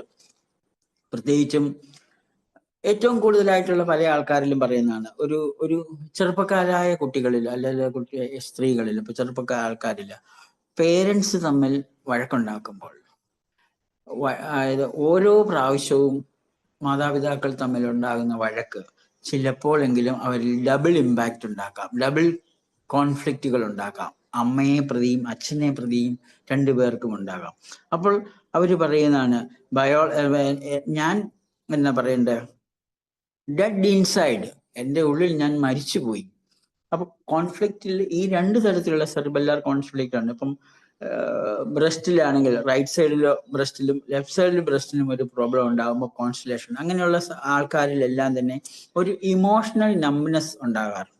എന്ന് പറഞ്ഞു കഴിഞ്ഞാൽ ഇമോഷണൽ നംസ് എന്ന് പറഞ്ഞാൽ ഒന്നിനോടും പ്രതികരിക്കായിക, എന്തിനോടും ഒരു നിർജീവ അവസ്ഥയിൽ നിൽക്കുക, ഒരു പ്രതികരണം ഇല്ലാത്തതുപോലെ. എന്ന് പറഞ്ഞു കഴിഞ്ഞാൽ നമ്മൾ പലപ്പോഴും പറയാറുള്ള ഒരു വാക്കാണ് സ്റ്റക്കായിപ്പോയി. ഒന്നും സ്റ്റക്കായിപ്പോയി എന്നതിലപ്പുറം ഇമോഷണൽ നംനെസ്, അതിന്റെ കറക്റ്റ് വാക്കതാണ് ഇംഗ്ലീഷിൽ, ഇമോഷണൽ നംനെസ്. എന്തിനാണെന്ന് ചോദിച്ചു കഴിഞ്ഞാൽ ഇനിയും ഉണ്ടാകുന്ന പ്രശ്നങ്ങളൊന്നും ഉണ്ടാകാതിരുന്നു കഴിഞ്ഞു കഴിഞ്ഞാൽ ഈ കോൺസ്റ്റലേഷൻസ് വരുന്നത് കൊണ്ട് ഫർദർ ആയിട്ടുള്ള അറ്റാക്കുകളിൽ നിന്നും ഈ വ്യക്തിയെ തടയും. ആരെന്ത് പറഞ്ഞു കഴിഞ്ഞാലും ഒരു വിധത്തിലുള്ള എന്താ നംഡായിട്ടുള്ള മരവിച്ച അവസ്ഥ. അപ്പം പല വ്യക്തികളിലും ഒരു വലിയൊരു ലോസ് ഉണ്ടാകുമ്പോൾ, അതല്ലെങ്കിൽ വലിയൊരു പ്രശ്നം ഉണ്ടാകുമ്പോൾ ഒന്ന് കരയാൻ പോലും ആകാതെ നമ്പായി നിൽക്കുക എന്ന് നമ്മൾ കേട്ടിട്ടില്ലേ? അത് പലപ്പോഴും ഈ സെറിബെല്ലാർ കോൺസ്റ്റലേഷൻസിന്റെ ഒരു കാര്യമാണ് ഇതുണ്ടാകുന്നത്. അതുപോലെ തന്നെ ഡിസോറിയന്റേഷൻസ് ഉണ്ടാകുന്നത് പലപ്പോഴും സ്ഥലകാലബോധം നഷ്ടപ്പെടുന്ന പലപ്പോഴും ബ്രെയിൻ സ്റ്റെം കോൺസ്റ്റലേഷൻസിലാണ് സ്ഥലകാലബോധം നഷ്ടപ്പെടുന്നത്. അത് കഴിഞ്ഞ ദിവസം ഞാൻ അതിനെപ്പറ്റിയും കുറച്ച് സംസാരിച്ചിരുന്നു. ബ്രെയിൻ സ്റ്റെം കോൺസ്റ്റലേഷൻസിൽ സ്ഥലകാലബോധം ഡിസോറിയന്റേഷൻ എന്ന് പറയുന്നത്. അപ്പോഴാണ് നമ്മളെല്ലാവരും പറയാറുണ്ട്, പലപ്പോഴും ഇപ്പൊ പറയുന്നുണ്ട് അത് സോഡിയം കുറഞ്ഞിട്ട് പോയിട്ടാണ്. പക്ഷെ യഥാർത്ഥത്തിൽ സോഡിയം കുറവല്ല, മറിച്ച് ഈ കോൺസ്റ്റലേഷൻ എന്നതാണ്. അടുത്ത ദിവസം ഞാനൊരു നമുക്ക് GSK മാസ്റ്ററിയിൽ എൻ്റെ ഒരു കേസ് പ്രസന്റേഷൻസ് ഉണ്ട്. അതിനുശേഷം ആ കേസുകൾ നമുക്ക് ഈ ഗ്രൂപ്പിലും ഞാൻ പ്രസന്റ് ചെയ്യാം. ഒരു വളരെ കോംപ്ലിക്കേറ്റഡ് ആയിട്ടൊരു കേസാണ് അത്. അടുത്ത ക്ലാസ്സുകളിൽ ഞാൻ തീർച്ചയായിട്ടും അത് പറയാം. അപ്പോൾ ഇവിടെ ഈ സെറിബെല്ലാർ കോൺസ്റ്റലേഷൻസും കൂടി നമ്മൾ ഓർത്തിരിക്കുക. ഇത്തരം മാത്രമേ ഈ സെറിബെല്ലാർ കോൺസ്റ്റലേഷൻസിനെ പറ്റി നമുക്ക് കൂടുതൽ പറയാനുള്ളൂ. അപ്പം കൂടുതലായിട്ട് നമുക്ക് ഇത്രയും ഈ ഒരു അറിവുകൾ കൊണ്ട് നമുക്ക് ബ്രെയിൻ സ്റ്റെം, സെറിബെല്ലം, അതിൻ്റെ ഇടയ്ക്കുള്ള സ്മൂത്ത് മസിൽസിന്റെ മിഡ് ബ്രെയിൻ. സ്മൂത്ത് മസിൽസ് എവിടെയാ കൺട്രോൾ ചെയ്യുന്നത് എന്ന് ഞാൻ മുമ്പേ പറഞ്ഞു. ശരീരത്തിലുള്ള എല്ലാ ട്യൂബുകളുടെയും, പ്രത്യേകിച്ച് കുടല്, അതല്ലെങ്കിൽ ഗ്ലാൻഡുകളുടെ ഇവിടെയെല്ലാം ആ ബ്ലഡ് വെസൽസിലും അതുപോലെ തന്നെ ആർട്ടറി, വെയിൻ, ഇതിൻ്റെ മസ്കുലാർ പാർട്ടിലും നമുക്ക് എൻഡോത്തീലിയം ഉണ്ട്. 3 കവറിങ് ഉണ്ടല്ലോ ഓരോ ബ്ലഡ് വെസൽസിനും. അതിൻ്റെ ആ മിഡിൽ പാർട്ടിലും മസിൽസ് കവർ. അതെല്ലാം ആ മസിൽസിനെ എല്ലാം സ്മൂത്ത് മസിൽസിന്റെ കൂട്ടത്തിലാണ് പഠിക്കുന്നത്. അതിൻ്റെ കൺട്രോളും മിഡ് ബ്രെയിനിൽ നിന്നാണ്. Mid brain is A part of the brain stem. യഥാർത്ഥത്തിൽ ബ്രെയിൻ സ്റ്റെമ്മിന്റെയും സെറിബെല്ലത്തിന്റെയും ഇടയ്ക്കാണ് മിഡ് ബ്രെയിൻ സ്ഥിതി ചെയ്യുന്നത്. ഈ കുറച്ചു കാലം നമ്മൾ ഈ ഒരു അറിവിൽ ഇതിനകത്ത് നിൽക്കുമ്പോൾ ഈ ബ്രെയിനിനെ പറ്റിയൊക്കെ ഡോക്ടർ വർഗീസ് പറഞ്ഞ പോലെ നമ്മൾ പഠിക്കും. പഠിക്കാതിരിക്കില്ല, നമ്മൾ അറിയും ഉറപ്പായിട്ടും. ഈ അറിവ് ഈ അടുത്ത കാലത്ത് ഈ വളരെ ഗൗരവമായി GSK പഠിച്ചു കഴിഞ്ഞപ്പോഴാണ് ബ്രെയിൻ എന്താണ്, അല്ലെങ്കിൽ ബ്രെയിനിനെ പറ്റി ഈ ഓരോ ഭാഗവും അതിന്റെ കൺട്രോൾ സെന്ററുകളും, ആ കൺട്രോൾ സെന്ററിന് എവിടെ ഇമ്പാക്റ്റ് ഉണ്ടായാലും എന്ത് വിഷയം ഉണ്ടാകുന്നു എന്ന കാര്യത്തെ പറ്റിയൊക്കെ ഇത്ര ഡീറ്റെയിൽ ആയിട്ട് അറിവ് നമുക്ക് ലഭിച്ചത്. അത് നിങ്ങൾക്ക് ഓരോരുത്തർക്കും ഈ അറിവ് ലഭിക്കാവുന്നതാണ്. അപ്പോൾ എപ്പോഴും ഓർത്തോളുക, ഒരു ബ്രസ്റ്റിൽ ഒരു വിഷയം ഉണ്ടായാൽ there is a estuary or an argument എന്നുള്ള ആ ഒറ്റ വിഷയം മതി. അതാണ് നമ്മൾ മാറ്റേണ്ടത്. അത് മാറ്റുക എന്ന് പറയുമ്പോൾ ചിലപ്പോൾ എളുപ്പമല്ല. കാരണം പല വീട്ടിലും, പല വിഷയങ്ങളിലും, പല കുടുംബങ്ങളിലും പല പ്രശ്നങ്ങൾക്കും പരിഹാരം നമുക്ക് നിർദ്ദേശിക്കാനേ പറ്റുള്ളൂ. പരിഹരിക്കേണ്ട ഉത്തരവാദിത്വം അവരവരുടെയാണ്. അതുകൊണ്ടാണ് പലപ്പോഴും GSK പറയുന്നത്, നിങ്ങൾ GSK ഓരോ വ്യക്തിയും പഠിക്കേണ്ടതാണ്. കാരണം രോഗികളും ഡോക്ടർമാർ പറഞ്ഞു കഴിഞ്ഞാൽ ഡോക്ടർമാരുടെ വിഷയങ്ങൾ മാത്രമേ അവർക്ക് റിസോൾവ് ചെയ്യാൻ പറ്റുള്ളൂ. ഒരു രോഗിയുടെ വിഷയങ്ങൾ അവർക്ക് റിസോൾവ് ചെയ്യാൻ പറ്റില്ല. പിന്നെ വളരെ സീരിയസ് ആയിട്ടുള്ള രോഗങ്ങളെ എങ്ങനെ ഹാൻഡിൽ ചെയ്യുമെന്ന് ചോദിച്ചു കഴിഞ്ഞാൽ, ഈ കഴിഞ്ഞ ദിവസം ഒരു ക്ലാസ് കേട്ട്, കഴിഞ്ഞ ദിവസത്തെ ബുധനാഴ്ചത്തെ നമ്മുടെ ഈ ക്ലാസ്സിൽ തന്നെ കരോട്ടിഡ് കാവർണസ് സൈനസ് ഫിസ്റ്റുല, ഭയങ്കര കോംപ്ലിക്കേറ്റഡ് ആയിട്ടുള്ള കരോട്ടിഡ് ആർട്ടറി കാവർണസ് സൈനസിൽ, കണ്ണിന്റെ പുറകിലേക്കുള്ള കാവർണസ് സൈനസിലേക്ക് ഫിസ്റ്റുലയായി, കരോട്ടിഡ് ആർട്ടറിയും ആ വെയിനുമായിട്ടൊരു ഫിസ്റ്റുല ഉണ്ടായി, ആർട്ടറിയിൽ നിന്നും വെയിനിലേക്ക് ഫിസ്റ്റുല ഫോർമേഷൻ ഉണ്ടാവുകയും കണ്ണിൽ വീക്കം ഉണ്ടാവുകയും ഭയങ്കര ഗുരുതരമായ ഒരു രോഗത്തെ ഹോമിയോപ്പതി മെഡിസിൻസിന് തീർച്ചയായിട്ടും ഇമ്പോർട്ടൻസ് ഉണ്ട്. അതിലുപരി ആ വ്യക്തിക്ക് എന്തുകൊണ്ട് ആ പ്രശ്നം ഉണ്ടായി എന്ന് ആ വ്യക്തിയോട് പറഞ്ഞപ്പോഴാണ് അത് വളരെ പെട്ടെന്ന് തന്നെ മാറിയത്. അതല്ലെങ്കിൽ അത്ര എളുപ്പമൊന്നും ഇങ്ങനെയുള്ള രോഗങ്ങൾ മാറുന്നില്ല. അതുകൂടാതെ കഴിഞ്ഞ ഞായറാഴ്ചത്തെ അക്യൂട്ട് പെയിനുകൾ, വേദനകൾ, ഒരു ഹംഗേറിയൻ ഹംഗേറിയൻ GSK തെറാപ്പിസ്റ്റ് പറഞ്ഞു, സംസാരിച്ചു കഴിഞ്ഞാൽ വളരെ പെട്ടെന്ന് തന്നെ മാറുന്നതാണ് വേദനകൾ. വളരെ bioswitch on and off doctor Dani കാരലിന്റെ ഒരാശയം. അപ്പൊ നമുക്കിതൊക്കെ മനസ്സിലാക്കുന്നതിനുള്ള ഒരു അവസരമാണ് ഈ അറിവ്. എന്താണേലും എന്നെ ശ്രവിച്ച എല്ലാവർക്കും ഞാൻ നന്ദി പറയുകയാണ്. അപ്പം നമുക്കൊരു 15 മിനിറ്റ് ഇനി ഇതിനെപ്പറ്റി എന്തെങ്കിലുമൊക്കെ ചോദ്യം ഉണ്ടെങ്കിൽ നമുക്ക് ചോദിക്കാം. ഡോക്ടർ വർഗീസ് ഇവിടെ ഒപ്പമുണ്ട്. എന്ത് സംശയം ഉണ്ടെങ്കിലും എനിക്കറിയാവുന്ന ഞാൻ പറഞ്ഞുതരാം. പോരാത്ത കാര്യങ്ങളൊക്കെ തീർച്ചയായിട്ടും ഡോക്ടർ വർഗീസ് നമ്മുടെ ഒപ്പമുണ്ട്. അപ്പം നിങ്ങൾക്ക് എന്തെങ്കിലും ഉണ്ടെങ്കിൽ ചോദിക്കാം. ചാറ്റ് നിങ്ങൾക്ക് വേണമെങ്കിൽ എഴുതി വിടാം. അതല്ലെങ്കിൽ നിങ്ങൾക്ക് അൺമ്യൂട്ട് ചെയ്തിട്ട് ചോദിക്കാം. ഡോക്ടർ അനിത. ഡോക്ടർ, കോൺസ്റ്റലേഷൻ എന്ന് പറഞ്ഞത് ഒന്നുകൂടെ ഒന്ന് റിപ്പീറ്റ് ചെയ്താൽ കൊള്ളായിരുന്നു. കോൺസ്റ്റലേഷൻ എന്ന വാക്ക് അതായത് നമുക്ക് സാധാരണ ഈ 5 ബയോളജിക്കൽ ലോസിൽ ഒന്നാമത്തെ ലോ ആണ് ദ കോൺഫ്ലിക്റ്റ്. കോൺഫ്ലിക്റ്റ് ഉണ്ടാകുമ്പോൾ ബ്രെയിനിൽ സൈക്ക് ബ്രെയിൻ ഓർഗൻ ഓർഗനിൽ സിങ്ക്രണസ് ആയിട്ട് ഒരുമിച്ചാണ് ഒരു പ്രശ്നം ഉണ്ടാകുന്നത്. സാധാരണഗതിയിൽ നമ്മൾ പറയും അവയവത്തിലാണ് എന്തെങ്കിലും പ്രശ്നം ഉണ്ടായത്, ഓർഗനിലാണ്. യഥാർത്ഥത്തിൽ അങ്ങനെയില്ല. സൈക്ക് ബ്രെയിൻ ഓർഗൻ എന്ന് പറയുന്ന ഒരുമിച്ച് പ്രവർത്തിക്കുന്നതാണ്. ഇപ്പൊ നമ്മൾ പേടിക്കുന്ന സമയത്ത് പേടിക്കുമ്പോൾ പേടി ശരിക്കും അനുഭവപ്പെടുന്നത് എവിടെയാണ്? സൈക്കിലാണ്. അതേസമയം നമ്മൾ ഹാർട്ട് റേറ്റ് കൂടി, അതേസമയം നമുക്ക് വേർത്തു. അപ്പം പേടിച്ചു എന്ന അവസ്ഥ ഉണ്ടായ ആ സെക്കൻഡിൽ തന്നെ ഹാർട്ട് റേറ്റ് കൂടി. അപ്പൊ ഇത് മൂന്നും കൂടി ഒരുമിച്ച് വരുന്നു. പക്ഷെ ഒരു രോഗം എന്ന അവസ്ഥ അല്ലെങ്കിൽ ബയോളജിക്കൽ സ്പെഷ്യൽ പ്രോഗ്രാം എന്നൊരു അവസ്ഥ ഓർഗനിൽ ഉണ്ടാകുമ്പോൾ ആ ഓർഗനിൽ എവിടെയാണോ ബാധിച്ചിരിക്കുന്നത് ആ കറസ്പോണ്ടിങ് അതിന്റെ കൺട്രോൾ സെന്ററിൽ ഒരു ഇമ്പാക്റ്റ് ഉണ്ടായി. ആ ഇമ്പാക്റ്റിനെയാണ് നമ്മൾ CT സ്കാനിൽ റീഡ് ചെയ്യുന്നത്. ആ CT സ്കാനിൽ റീഡ് ചെയ്യുമ്പോൾ ഒരു വശത്ത് മാത്രം ഉണ്ടെങ്കിൽ അത് സിംഗിൾ ഇമ്പാക്റ്റ് ആണ്. അത് ഒരേ സമയം 2 വശത്തും ഉണ്ടാകുമ്പോഴാണ് ഇതിനെ കോൺസ്റ്റലേഷൻ എന്ന് വിളിക്കുന്നത്. അപ്പോൾ ഒരേ സമയത്ത് ബ്രെയിനിന്റെ 2 വശത്തും ഇമ്പാക്റ്റ് ഉണ്ടാകുക, ഒന്നിൽ കൂടുതൽ അല്ലെങ്കിൽ 2ൽ കൂടുതൽ ടാർഗറ്റ് കോൺഫിഗറേഷൻ എന്ന ഇമ്പാക്റ്റ് ഉണ്ടാകുമ്പോഴാണ് നമ്മൾ കോൺസ്റ്റലേഷൻ എന്ന് വിളിക്കുന്നത്. അത് ബ്രെയിൻ സ്റ്റം കോൺസ്റ്റലേഷൻ ഉണ്ട്, സെറിബെല്ലാർ കോൺസ്റ്റലേഷൻ ഉണ്ട്, കോർട്ടക്സ് കോൺസ്റ്റലേഷൻ ഉണ്ട്, മെഡുല കോൺസ്റ്റലേഷൻ ഉണ്ട്. അത് കോർട്ടിക്കൽ കോൺസ്റ്റലേഷൻസിനെയാണ് വളരെയധികം നമ്മൾ നിംഫോ കോൺസ്റ്റലേഷൻസ് അല്ലെങ്കിൽ ഫ്ലൈയിങ് കോൺസ്റ്റലേഷൻസ്, അഗ്രസീവ് കോൺസ്റ്റലേഷൻസ്, അതുപോലെ തന്നെ ബൈറ്റ് കോൺസ്റ്റലേഷൻസ്, അതായത് മോട്ടോർ കോർട്ടക്സ് ഉണ്ടായിരുന്ന hearing constellation, mytho constellation, autistic constellation, marking constellation, anorexia constellation, paranoid constellation, അങ്ങനെ പല കോൺസ്റ്റലേഷൻസ്. ഇതൊക്കെ എന്താന്ന് ചോദിച്ചു കഴിഞ്ഞാൽ നമുക്ക് പലപ്പോഴും മാനസിക രോഗം എന്ന് പറഞ്ഞ് മാറ്റി വെട്ടിരിക്കുന്ന പലതും കോൺസ്റ്റലേഷൻസ് ആണ്. ആ കോൺസ്റ്റലേഷൻസിനോടൊപ്പം സൈക്കിൾ എന്തൊക്കെ പ്രോബ്ലം ഉണ്ടോ അതിനോടൊപ്പം തന്നെ അവർക്കൊരു ഫിസിക്കലായിട്ടുള്ള പ്രോബ്ലംസും കൂടി ഉണ്ട് എന്ന് മനസ്സിലാക്കുകയാണ്. അതാണ് കോൺസ്റ്റലേഷൻസ് കൊണ്ട് ഉദ്ദേശിച്ചിരിക്കുന്നത്. Okay, thank U.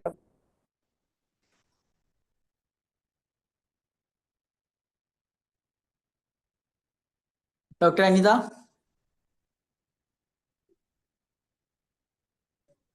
ഇപ്പൊ ഡോക്ടർ പറഞ്ഞത് ബ്രെയിൻ കോൺസ്റ്റലേഷൻ ഉണ്ട്, മെഡുല കോൺസ്റ്റലേഷൻ ഉണ്ട്, കോർട്ടക്സ് കോൺസ്റ്റലേഷൻ ഉണ്ടല്ലേ? ബ്രെയിനിലുള്ള എല്ലാ ഭാഗത്തും നമ്മൾ ബ്രെയിനിന്റെ ഒരു ഭാഗങ്ങളാണല്ലോ brain stem, cerebellum, cerebral cortex, medulla. അതിന്റെ 2 വശത്തും ഇപ്പം നമ്മുടെ ഒരു വിഷയങ്ങൾ ഉണ്ടാകുമ്പോൾ ഇപ്പം ഈ ജന്മനാ ചില പ്രശ്നങ്ങളുമായിട്ട് വരുന്ന ആൾക്കാർ മദ്യപിക്കുമ്പോൾ അവർ പെട്ടെന്ന് ചില സ്വഭാവങ്ങൾ വ്യത്യാസം ഉണ്ടാകും. അതായത് ശരിക്കും ചില ഇമ്പോൺ ആയിട്ട് ചില പ്രോബ്ലവുമായിട്ട് ജനിക്കുന്ന വ്യക്തികളിൽ ഒരു മദ്യപാനം ഉണ്ടായി കഴിയുമ്പോൾ പിറ്റേത് ആ മദ്യം അങ്ങ് ചെന്ന് കഴിയുമ്പോൾ തന്നെ ചിലയാൾ കരയാൻ തുടങ്ങും, ചിലയാൾ ചിരിക്കാൻ തുടങ്ങും. സ്വഭാവത്തിൽ വ്യത്യാസം ഉണ്ടാകും. That is A temporary constellations. എന്തുകൊണ്ടാണ് മദ്യം കഴിച്ചു കഴിഞ്ഞാൽ ചില ആൾക്കാരുകൾ നിന്ന നിൽപ്പിൽ സ്വഭാവം മാറുന്നത് എന്ന് മനസ്സിലാക്കണമെങ്കിൽ GSKയുടെ ഈ കോൺസ്റ്റലേഷൻ എന്ന ആശയം മാത്രമേ അതിന് കാരണമുള്ളൂ. അല്ലെങ്കിൽ നമ്മൾ എല്ലാവരും പറയും കുടിച്ച അവന് അല്ലെങ്കിൽ അവൾ ചിരിക്കും, അല്ലെങ്കിൽ കരയും, ചിലര് പാട്ട് പാടും, ചിലര് അക്രമാസക്തരാകും. എന്തുകൊണ്ട് അക്രമാസക്തരാകുന്നു, എന്തുകൊണ്ട് പാട്ടുപാടി, എന്തുകൊണ്ട് എന്നുള്ളത് ചോദിച്ചു കഴിഞ്ഞാൽ അവരിൽ ജന്മന ഒരു കോൺഫ്ലിക്റ്റ് ഉണ്ട്. അതിനുശേഷം മദ്യം എന്നത് ബ്രെയിനിൽ ഒരു കോൺഫ്ലിക്റ്റ് ലൈക്ക് സിറ്റുവേഷൻസ് ക്രിയേറ്റ് ചെയ്യപ്പെടുമ്പോൾ അവര് കോൺസ്റ്റലേറ്റഡ് ആകുന്നു. അത് താൽക്കാലികമാണ്. അതല്ലാത്തവരിൽ സ്ഥിരമായിട്ട് നിൽക്കുമ്പോഴാണ് പലപ്പോഴും ഈ ഞാൻ കഴിഞ്ഞ ദിവസം പറഞ്ഞ പോലെ ഒരു പ്രത്യേക രീതിയിലുള്ള പെരുമാറ്റം. കോൺസ്റ്റലേഷനെ പറ്റി നമുക്ക് വിശദമായിട്ട് തന്നെ സംസാരിക്കുന്നതിന് ഇനി വരും കാലങ്ങളിൽ വർഗീസ് ഡോക്ടറോ അല്ലെങ്കിൽ ഞാനോ നമുക്ക് എപ്പോഴേലും കുറച്ച് കഴിയുമ്പോൾ നമുക്ക് അതിനെപ്പറ്റി സംസാരിക്കാം. അതൊരു ഒരു താങ്ക് യു. ഓക്കെ.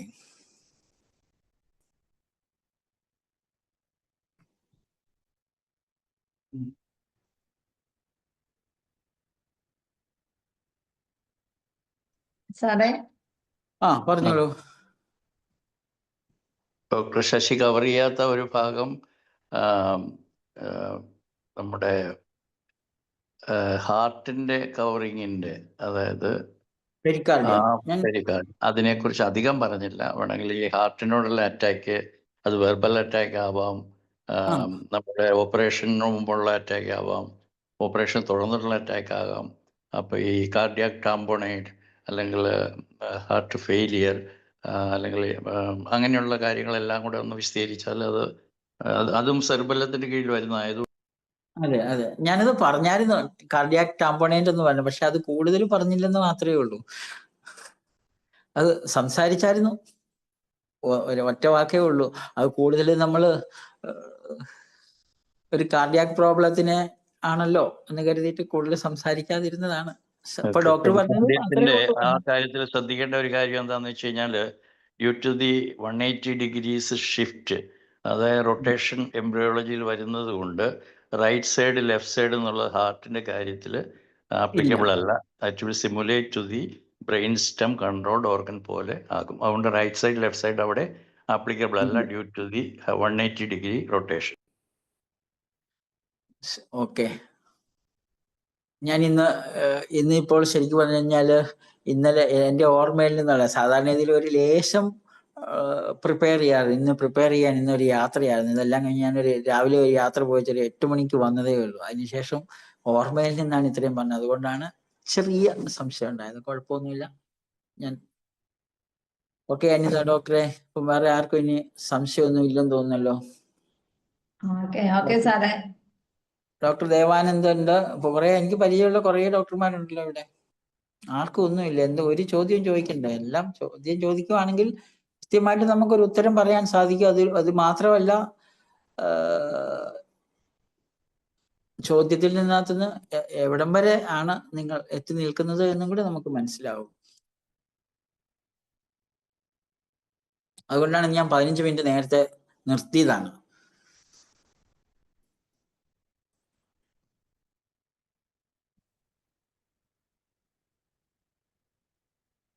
സാറേ ആർക്കും സംശയം ഇല്ലെന്ന് തോന്നുന്നു. അങ്ങനെയാണെങ്കിൽ നമുക്ക് സെഷൻ എൻഡ് ചെയ്യാം അല്ലേ? ഇല്ല, വേറെ എന്തെങ്കിലും സംസാരിക്കാൻ? എന്നാലും 10 മിനിറ്റ് ഉണ്ട്. ഹലോ ഡോക്ടർ പറഞ്ഞോളൂ. ഹരിഹരൻ ഡോക്ടർ.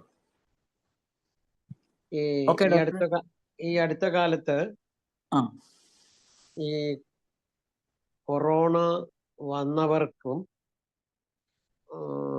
2 ആർഗ്യുമെന്റ് ആണുള്ളത്. ഒന്ന്, കൊറോണ വന്നവർക്ക് ഒരു ഗ്രൂപ്പ് പറയുന്നു ഈ വാക്സിനേഷൻ എടുത്തവർക്ക് ഈ ഇൻസ്റ്റന്റ് ഡെത്ത് മാത്രമല്ല ഒത്തിരി ഹാർട്ട് കംപ്ലൈൻസ് ഇപ്പൊ കാണുന്നുണ്ട്. എനിക്കറിയാവുന്ന തന്നെ ഒരു 4 പേർക്ക് ഹാർട്ടിന് കംപ്ലൈൻസ് ഉണ്ട്. പക്ഷെ ഇൻസ്റ്റന്റ് ഡെത്ത് നടന്ന ആളിനെ എനിക്കറിയാം. ഒരു 40 ഇയേഴ്സ് ഒക്കെ ഉള്ള ആളിന്. അത് ജി എൻ എംത്തിന്റെ വ്യൂവില് നോക്കുമ്പം അതിനെപ്പറ്റി എന്താ ഡോക്ടറുടെ കാഴ്ചപ്പാട്? ശരിക്കും ഒരു ഹാർട്ടിനൊരു കംപ്ലൈന്റ് ഉണ്ടാകുന്നു എന്ന് പറയുമ്പോൾ നമ്മൾ ഒരു മെഡിക്കൽ രീതിയിൽ ചിന്തിക്കുകയാണെങ്കിൽ ഹാർട്ടിന്റെ പ്രശ്നങ്ങളെ നമുക്ക് യഥാർത്ഥത്തിൽ ഒന്ന് കൊറോണറി ആർട്ടറി ഡിസീസ് ആണ് എങ്കിൽ തീർച്ചയായിട്ടും അവരുടെ ഒരു ടെറിട്ടോറിയൽ ഇഷ്യൂവിന്റെ ഫലമായിട്ടാണ്. ആ കൊറോണറി ആർട്ടറി പെട്ടെന്ന് അവിടെ ഒരു പ്രോബ്ലം ഉണ്ടാകുകയും കൊറോണറി ആർട്ടറിയിൽ ഇൻഡിമയിലെ സെല്ലുകൾ നഷ്ടപ്പെട്ടു പോവുകയും കോൺഫ്ലിക്റ്റ് റിസോൾവിന് ശേഷം ആ സെല്ലുകൾ നഷ്ടപ്പെട്ടു പോയിട്ട് റിലീഫ് ഉണ്ടാകുന്ന അല്ലെങ്കിൽ കോൺഫ്ലിക്റ്റ് റിസൊല്യൂഷൻ നാളുകൾക്ക് ശേഷം ഉണ്ടാകുകയാണെങ്കിൽ പെട്ടെന്നുള്ള റിസോൾവ്മെന്റ് എന്ന് പറയുന്നത് ഇൻസ്റ്റന്റ് ഡെത്ത് തന്നെയാണ് ഉണ്ടാകുന്നത്. അത് കൊറോണറി ആർട്ടറി. പിന്നെയുള്ള കാർഡിയാക് കാർഡിയാക് അറസ്റ്റ്, അവിടെ ശരിക്കും right side of the heart, left side, അതപ്പോൾ അവിടെ നോഡിലാർ കംപ്ലൈൻ്റ് ആണ്, S A node, A V node, അല്ലെങ്കിൽ അവിടെ റിതം ഫോർമേഷൻസിൽ ഉണ്ടാകുന്ന തകരാറ്. അപ്പോൾ ഇതിൽ പലപ്പോഴും നമ്മൾ ഹാർട്ട് ഫെയിലിയർ ആയിട്ടാണ് വരുന്നത് എന്ന് പറയുമെങ്കിലും യഥാർത്ഥത്തിൽ അവർക്ക് എന്ത് സംഭവിച്ചിട്ടാണ് മരണമുണ്ടായത് എന്നൊരു കാര്യത്തിൽ നമുക്കൊരു എന്താ പറയണ്ട ഹൈപ്പോത്തിസിസിൽ മാത്രമേ പലപ്പോഴും പറയാൻ സാധിക്കുകയുള്ളൂ. കാരണം പിന്നെ ഒരു പോസ്റ്റ്മോർട്ടത്തിൽ കൂടി മാത്രമേ അവർക്ക് കൊറോണറി ആർട്ടറി ഡിസീസ് മൂലമാണോ മരിച്ചത്, അതല്ല കാർഡിയാക് ഈ പറഞ്ഞ പ്രശ്നം മൂലമാണോ, അതല്ലെങ്കിൽ ഒരു ടംബോണൈഡ് മൂലമാണോ മരിച്ചത് എന്ന് നമ്മൾക്ക് പറയത്തില്ല. നമ്മളിപ്പോൾ പലപ്പോഴും കേൾക്കുന്നത് ഇപ്പം കൊറോണയ്ക്ക് ശേഷം അതല്ലെങ്കിൽ വാക്സിന് ശേഷം ഇപ്പോൾ ആരോപിക്കപ്പെടുന്നത് പോലെ ധാരാളം ആൾക്കാർ മരിച്ചു എന്നത് മാത്രമാണ് നമ്മൾ കേൾക്കുന്നത്. യഥാർത്ഥത്തിൽ ഇവർക്ക് എന്ത് സംഭവിച്ചിട്ടുണ്ട്, വെദർ ഇറ്റ് ഈസ് പറഞ്ഞ പോലെ coronary artery problem or a valvular problem or a myopathic problem എന്നൊന്നും നമുക്ക് പലപ്പോഴും അറിയത്തില്ല. ഒരു ഇൻസ്റ്റന്റ് ഡെത്ത് ഉണ്ടായി എന്ന് മാത്രമേ നമ്മൾ അറിയുന്നുള്ളൂ. ആക്ച്വലി എന്ത് സംഭവിച്ചു എന്നുള്ള കാര്യം നമുക്ക് അറിയുന്നുകൂടാ. അല്ല doctor, I want to know what was the conflict according to coronary artery ആണെങ്കിൽ ടെറിറ്റോറിയൽ ഇഷ്യൂ. കൊറോണറി ആർട്ടറിയിലാണെങ്കിൽ, കൊറോണറി ആർട്ടറി അല്ല, territorial issue means territorial loss, 90% territorial loss. അതായത് ഒരു വ്യക്തിയുടെ ടെറിട്ടറി, അതായത് നമുക്ക് ടെറിട്ടറി എന്ന് പറയുന്നത് ശരിക്കും നമ്മൾ ആ കോൺഫ്ലിക്റ്റിലേക്ക് വന്നില്ല. നമ്മളിപ്പം ബ്രെയിൻ സ്റ്റെം ഇതിലേക്ക് വന്നില്ല. നമ്മുടെ സെറിബ്രൽ കോർട്ടക്സ് കൺട്രോൾഡ് ഓർഗൻസിലാണ് ടെറിട്ടറി എന്ന് പറഞ്ഞാൽ നമ്മുടെ ലോവർ ഫോംസ് ഓഫ് ആനിമൽസ്, മൃഗങ്ങളിൽ അധീന മേഖല എന്ന് പറയുന്നത് കോർട്ടിക്കൽ കൺട്രോൾഡ് ഓർഗൻസ് ആണ്. ആ കോർട്ടിക്കൽ കൺട്രോൾഡ് ഓർഗൻസിൽ പ്രത്യേകമായിട്ടുള്ള ചില ഭാഗങ്ങളാണ്. അതിലൊരു ഭാഗമാണ് ഹാർട്ടിന്റെ ബ്ലഡ് വെസൽസ്. ഹാർട്ടിന് മാത്രമല്ല അയോർട്ട, കൊറോണറി ആർട്ടറി, ഇവിടെ എല്ലാം എക്ടോഡെർമൽ ഒറിജിനാണ്. അത് കുറച്ചുകൂടെ നമ്മൾ അതിലേക്ക് വന്നിട്ടില്ല. ആ വരാത്ത ഒരു ഭാഗത്തെ പറ്റിയാണ് ഇപ്പോൾ ഡോക്ടർ ചോദിച്ചത്. നമ്മളത് തീർച്ചയായിട്ടും അതിലേക്ക് വളരെ വിശദമായിട്ട് തന്നെ ആ ഭാഗം മാത്രം തന്നെ നമുക്കൊരു വിശദമായിട്ട് തന്നെ സംസാരിക്കേണ്ടി വരുന്ന വിഷയമാണ്. എനിക്ക് പൂർണ്ണമായി ഞാൻ തൃപ്തനല്ല. ഡോക്ടറെ ഒന്ന് സംസാരിച്ചോട്ടെ. അതായത് GHK അല്ലെങ്കിൽ GNMന്റെ അടിസ്ഥാനത്തില് രോഗങ്ങൾക്ക് കോൺഫ്ലിക്റ്റ് മാത്രമാണ് കാരണം. അതിൽ സംശയമൊന്നുമില്ല. അല്ലെങ്കിൽ 90% 80% അങ്ങനെയൊന്നുമില്ല. All the diseases are due to so called disease എന്ന് പറയുന്നൊരു കൺസെപ്റ്റ് ഇല്ല, അത് കോൺഫ്ലിക്റ്റ് കൊണ്ടാണ്. ഇനി 3 എക്സെപ്ഷൻസ് ഉണ്ട്. നമ്പർ 1 ഈസ് ട്രോമ അല്ലെങ്കിൽ ഇഞ്ചുറി, ആക്സിഡൻറ്റ് എന്നൊക്കെ പറയുന്നത്. Number 2 toxins. അപ്പോൾ ഞാൻ ഇതിലാണ് സ്ട്രെസ് ചെയ്തിട്ട് ഡോക്ടർ ഹരിഹരൻ്റെ അറ്റൻഷൻ സീക്ക് ചെയ്യുന്നത്. അതായത് ശരീരത്തിൻ്റെ ഉള്ളിലേക്ക്, ഞാൻ ഈ കഴിഞ്ഞ ദിവസം ഇന്നലെ മിനിയാന്നോ കൂടി ഒരു വീഡിയോ കണ്ടതാണ്. അതായത് ഈ രംഗത്ത്, വാക്സിൻ്റെ രംഗത്ത്, അല്ലെങ്കിൽ ഈ mRNA വാക്സിൻ എന്ന് പറയുന്ന സ്പെഷ്യൽ പ്രിവിലേജ് ഉണ്ട്, അല്ലെങ്കിൽ അതിന് അനുവാദത്തോടു കൂടി മാത്രം ജനങ്ങളിൽ കൊടുക്കാൻ എവിടെയൊക്കെയോ ഏതൊക്കെയോ കോടതിയൊക്കെ അനുവദിച്ച് ഏതൊക്കെയോ ഗവൺമെൻറ് അംഗീകരിച്ചത് മുഴുവൻ മനുഷ്യരുടെ മേലേലും കൊടുത്തിരിക്കുന്ന ആൾക്കാർ, അല്ലെങ്കിൽ കുത്തിവെപ്പെടുത്തിയിരിക്കുന്നവരെ കുറിച്ച് ആ ഡോക്ടർ അല്ല എന്ന് തോന്നുന്നു, ഞാൻ ആ പേരൊന്നും ഓർക്കുന്നില്ല, അയാൾ പറഞ്ഞത് within 6 months 3 years majority of the people will die എന്നാണ് പറഞ്ഞിരിക്കുന്നത് vaccine എടുത്തവർ. So that has got nothing to do with the conflict. That means purposeful ആയിട്ട് നമ്മുടെ ഈ ഇഞ്ചക്ഷൻ എടുത്താൽ mRNA വാക്സിൻ എടുത്തവരുടെ ശരീരത്തിലേക്ക് ഈ വിഷം കയറ്റി വിട്ടിരിക്കുകയാണ്. അപ്പോൾ പിന്നീടുണ്ടാകുന്നതിനൊന്നും GHKയോ കോൺഫ്ലിക്റ്റോ ഒന്നും ബാധകമല്ല. അത് പോയ്സണിങ് ആണ്, പോയ്സണിങ് ഓഫ് ദി പോപ്പുലേഷൻ. അപ്പം അതുകൊണ്ട് തന്നെ എവിടെ ആര് കുഴഞ്ഞു വീണ് മരിച്ചു കഴിഞ്ഞാൽ ഉടനെ അവർ പറയും അത് ഹാർട്ടാണെന്ന്. Even before covid none of the so called heart attack patients, heart attack വന്നു മരിച്ചു എന്ന് പറയുന്ന ഒരു പേഷ്യൻറ്റിൻ്റെയും ബ്ലോക്കേജ് തിയറി പ്രൂവ് ചെയ്യത്തക്ക രീതിയിൽ ഇയാൾക്ക് കൊറോണറി ആർട്ടറി ബ്ലോക്കേജ് ഉണ്ടായെന്ന് ഒരു പോസ്റ്റ്മോർട്ടത്തിലും തെളിയിക്കുന്നില്ല. അല്ലാതെ തന്നെ മരണം വരുന്നവരുടെ എല്ലാവരുടെയും ഹാർട്ട് അറ്റാക്ക് ആണ്, അത് കൊറോണറി ആർട്ടറി ഡിസീസ് ആണെന്ന് പറയുന്നു. അങ്ങനെയല്ലാതെ അവളുടെ ഈ ബ്ലോക്കേജ് സബ്സ്റ്റാൻഷിയേറ്റ് ചെയ്യത്തക്ക രീതിയിലുള്ള ഒരു പോസ്റ്റ്മോർട്ടം റിപ്പോർട്ട് നമുക്ക് കിട്ടിയിട്ടില്ല. അതുകൊണ്ട് തന്നെ ഡോക്ടർ ഹാമർ വളരെ ഭംഗിയായിട്ട് ഈ കൊറോണറി ആർട്ടറി ബ്ലോക്കേജ് തിയറിയെ പുള്ളി റെഫ്യൂട്ട് ചെയ്യുകയാണ് ചെയ്യുന്നത്. അതാണ് അതിൻ്റെ ഉത്തരം. അപ്പം കൊറോണറി അല്ലെങ്കിൽ കോവിഡിന് ശേഷം എന്ന് പറയുന്ന ഈ കുഴഞ്ഞു വീണ മരണങ്ങളെല്ലാം ഈ പറയുന്ന mRNA വാക്സിൻ കൊണ്ടുണ്ടാകുന്ന അപകടമാണ്. അതിൻ്റെ അകത്ത് ഈ കോൺഫ്ലിക്റ്റുമായിട്ടൊന്നും യാതൊരു ബന്ധവുമില്ല. That may be A reason. Correct ആണ്. അതിനോട് ഞാൻ പൂർണ്ണമായിട്ട് യോജിക്കുന്നു. ആക്ച്വലി ഈ അതാണ് mRNA vaccine is A poisonous substance. അത് ഒരു ഹെൽത്തി ഇൻഡിവിഡ്വലില് ഉണ്ടാക്കാവുന്ന മാറ്റമായിരിക്കാം ഇതിന് കാരണം. ഡോക്ടർ ഹരിഹരൻ, mRNA വാക്സിൻ എന്ന് പറയുമ്പോൾ അത് നമ്മൾ റീസെൻ്റ് ആയിട്ടും ബൾക്കായിട്ടും അനുഭവപ്പെടുന്ന ഒരു കാര്യമാണ്. ലോകത്തിൽ മുഴുവൻ കൊടുക്കുന്ന ഏത് വാക്സിനും ഈ കാറ്റഗറിയിൽ തന്നെയാണ് പെടുന്നത്. അല്ലാതെ ഇവർ പറയുന്ന ആൻറ്റിജൻ ആൻറ്റിബോഡി റിയാക്ഷനോട് കൂടി വാക്സിൻ്റെ ഫലമായിട്ട് ആൻറ്റിബോഡീസ് ഡെവലപ്പ് ചെയ്യുന്നു, എന്നിട്ട് ഇമ്മ്യൂൺ സിസ്റ്റം, ഇതെല്ലാം റെഫ്യൂട്ട് ചെയ്യുവാണ്. There is no immune system. ഇതെല്ലാം ഒരു ഫാബ്രിക്കേറ്റഡ് തിയറീസ് ആണ്. 1 out of 500 ആണോ 5000 ആണോ അത്ര ഹൈപ്പോത്തീസിസ് ഉണ്ടെന്നാണ് പറയുന്നത്, which we are dogmatically forced to believe without any question raised from our part. ഒരു ചോദ്യമില്ലാതെ നിങ്ങൾ വിശ്വസിച്ചോണം ഇങ്ങനെ ഒരു ഇമ്മ്യൂൺ സിസ്റ്റം ഉണ്ട്. കഴിഞ്ഞ ദിവസത്തെ ക്ലാസ്സിൽ ഹരിഹരൻ ഡോക്ടർ ചോദിച്ചതാണ്, അതായത് അപ്പോൾ ജെനറ്റിക്സ് എന്ന് പറയുന്ന ഒരു സംഗതി ഇല്ലേ? ജെനറ്റിക്സിൻ്റെ പഠനവും പഠന രംഗത്തുള്ള അറിവുകളും എല്ലാം ഈ കോൺഫ്ലിക്റ്റിന് ശേഷം ഉണ്ടാകുന്നതാണ്. അപ്പോൾ കോൺഫ്ലിക്റ്റിനെ മാറ്റി നിർത്തിയിട്ട് മാത്രം ശരീരത്തിൻ്റെ തലത്തിൽ പഠിക്കുന്ന ഈ പറയുന്ന ജെനറ്റിക്സ് പൂർണ്ണമല്ല, അല്ലെങ്കിൽ അത് ശരിയല്ല. അതിന് പോലും ജനറ്റിക് ചേഞ്ച്, അല്ലെങ്കിൽ അന്ന് നമ്മൾ സംസാരിച്ച ഈ പറയുന്ന ക്രോമസോമൽ ട്രാൻസ്ഫോർമേഷൻസ് അല്ലെ മ്യൂട്ടേഷൻസ് എന്നൊക്കെ പറയുന്നതിൻ്റെ എല്ലാം കാരണം ഈ പറയുന്ന ഡൈനാമിക് തലത്തിൽ ഉണ്ടാകുന്ന കോൺഫ്ലിക്ട്സ് തന്നെയാണ്. സൈക്കിക് തലത്തിൽ ബയോളജിക്കൽ കോൺഫ്ലിക്റ്റ്. അന്ന് ഡോക്ടർ വർഗീസ് പറഞ്ഞത് ഞാൻ ശ്രദ്ധിച്ചിരുന്നു. അതായത് മൈൻഡ്, ബ്രെയിൻ, ദെൻ ഓർഗൻ എന്ന് പറഞ്ഞ് ഞാൻ ശ്രദ്ധിച്ചിരുന്നു. ഒരു ആക്സിസ് ആണ് അത്. മൈൻഡ്, ബ്രെയിൻ, ഓർഗൻ എന്നുള്ള ഒരു ആക്സിസ് ആണ്. ഞാൻ അന്ന് ചോദിച്ച ഒരു ചോദ്യം, ബ്രെയിനില് വരുന്നതിന് മുമ്പ് തന്നെ അത് ക്രോമോസോംസിലും DNA-യിലും മാറ്റം വരുത്തത്തില്ലേ? അതിനുശേഷമല്ലേ ബ്രെയിനിലെ മാറ്റം ഉണ്ടാകത്തുള്ളൂ എന്നാണ് ഞാനത് അർത്ഥം വെച്ചത്. അതിന് ഡോക്ടർ വർഗീസിന്റെ അഭിപ്രായം എന്താ? സിങ്ക്രണസ് ആയിട്ട്, അല്ലെങ്കിൽ സൈമൾട്ടേനിയസ് ആയിട്ട്, അല്ലെങ്കിൽ ഒരു ഫ്രാക്ഷൻ ഓഫ് എ സെക്കൻഡിലാണ് കോൺഫ്ലിക്റ്റ് വരുന്നതെങ്കിൽ അത് സൈമൾട്ടേനിയസ് ആയിട്ട് 3 തലത്തിൽ ആക്ട് ചെയ്യുകയാണ്. അപ്പം നമ്മൾ അഡ്വാൻസ്ഡ് മെഡിക്കൽ സയൻസ് എന്താ ചെയ്യുന്നത്? Body alone is being examined.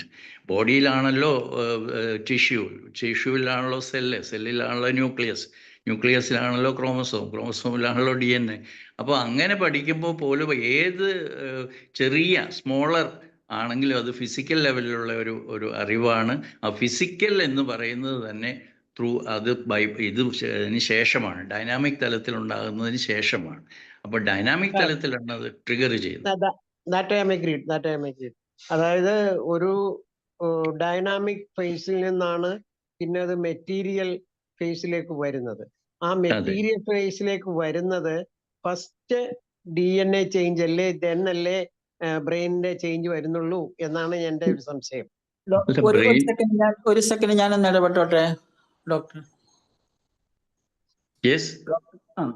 ശരിക്കും ഇവിടെ നമ്മൾ ഇപ്പോൾ പറയുമ്പോഴും സൈക്കാണോ ബ്രെയിൻ ആണോ ഓർഗൻ ആണോ ആദ്യം പ്രവർത്തിക്കുന്നത് എന്നൊരു സംശയമോ അല്ലെങ്കിൽ അങ്ങനെ ഒരു തർക്കമാണ് ഇപ്പോൾ പറയുന്നത്. യഥാർത്ഥത്തിൽ അങ്ങനെയില്ല. നമ്മൾ ഇത് 3ആയിട്ട് നമുക്കിടെ അറിവിന് വേണ്ടി മാത്രമേ ഇത് 3ആയിട്ടാണ് പ്രവർത്തിക്കുന്നതെന്ന് പറയുന്നത്. യഥാർത്ഥത്തിൽ ഇത് ഒന്നായിട്ട് തന്നെയാണ് പ്രവർത്തിക്കുന്നത്. സൈക്ക്, ബ്രെയിൻ, ഓർഗൻ എന്ന് പറയുന്നത് ഒന്നാണ്.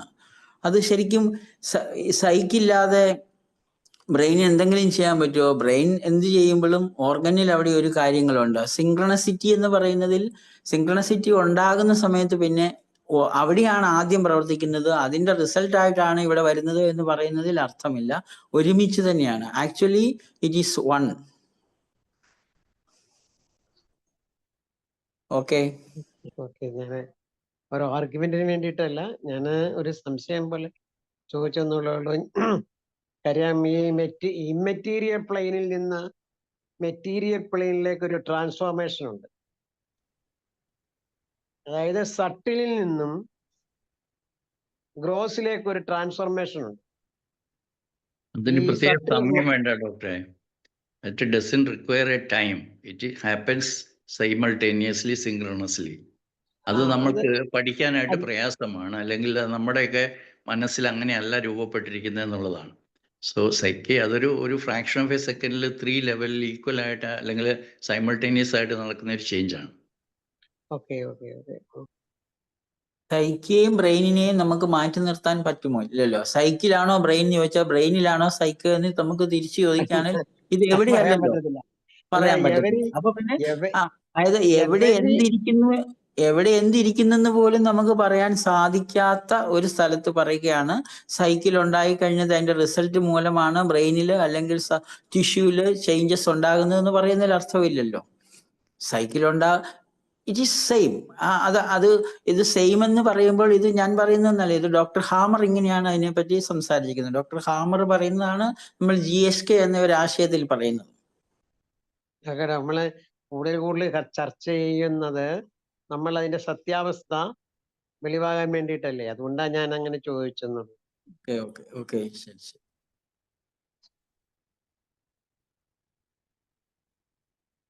ഇതെല്ലാം മനുഷ്യന് ഈ പറയുന്ന നമുക്ക് കിട്ടിയിരിക്കുന്ന അറിവുകള് മനുഷ്യരാശിക്ക് എങ്ങനെ പ്രയോജനപ്പെടും എന്നാണ് നമ്മൾ എല്ലാവരും ചിന്തിക്കുന്നത്.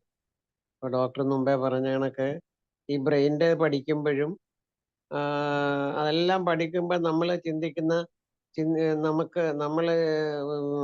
ചിന്തിക്കുന്നത് ഒരു രോഗിക്ക് ഇതെങ്ങനെ പ്രയോജനപ്പെടുത്താം, മനുഷ്യരാശിക്ക് എങ്ങനെ പ്രയോജനപ്പെടുത്താം എന്നതിനെ കുറിച്ചാണ് നമ്മൾ ചിന്തിക്കുന്നത്.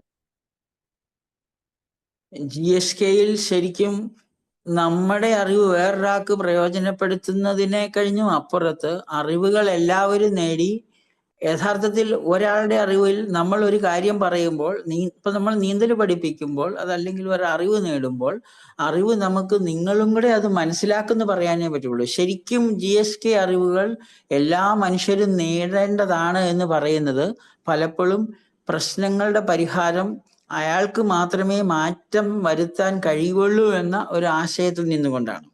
അപ്പൊ നമുക്ക് ഡോക്ടർക്ക് ഒരു കാര്യം മനസ്സിലായി, അത് പക്ഷേ ഡോക്ടർ രോഗിയോട് പറയുകയാണ് ഇതാണ് നിങ്ങളുടെ പ്രോബ്ലം, അത് നിങ്ങളാണ് ചേഞ്ച് ചെയ്യേണ്ടത്. അപ്പൊ നമ്മൾക്ക് മാറ്റാൻ കഴിയുന്ന ഒരു മീഡിയം, ആ ഒരു മീഡിയമാണ് നമ്മുടെ മെഡിസിൻ എന്നത്.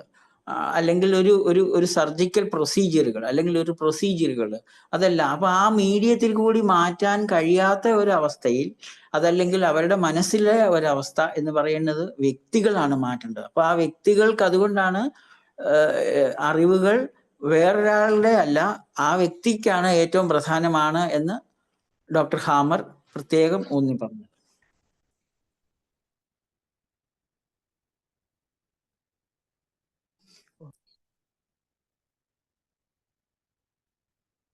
ഓക്കെ, ഇനിയിപ്പം മറ്റാരും ഇല്ലെന്ന് തോന്നുന്നു. അനിത ഡോക്ടറെ, ശരി സാറേ, നമുക്ക് വൈൻഡപ്പ് ചെയ്യാം. ഓക്കെ സാറേ. വേറെ ആരെങ്കിലും ഉണ്ടോ? ഇല്ലല്ലോ. ഇല്ല സാറേ. Okay, good night. Thank you.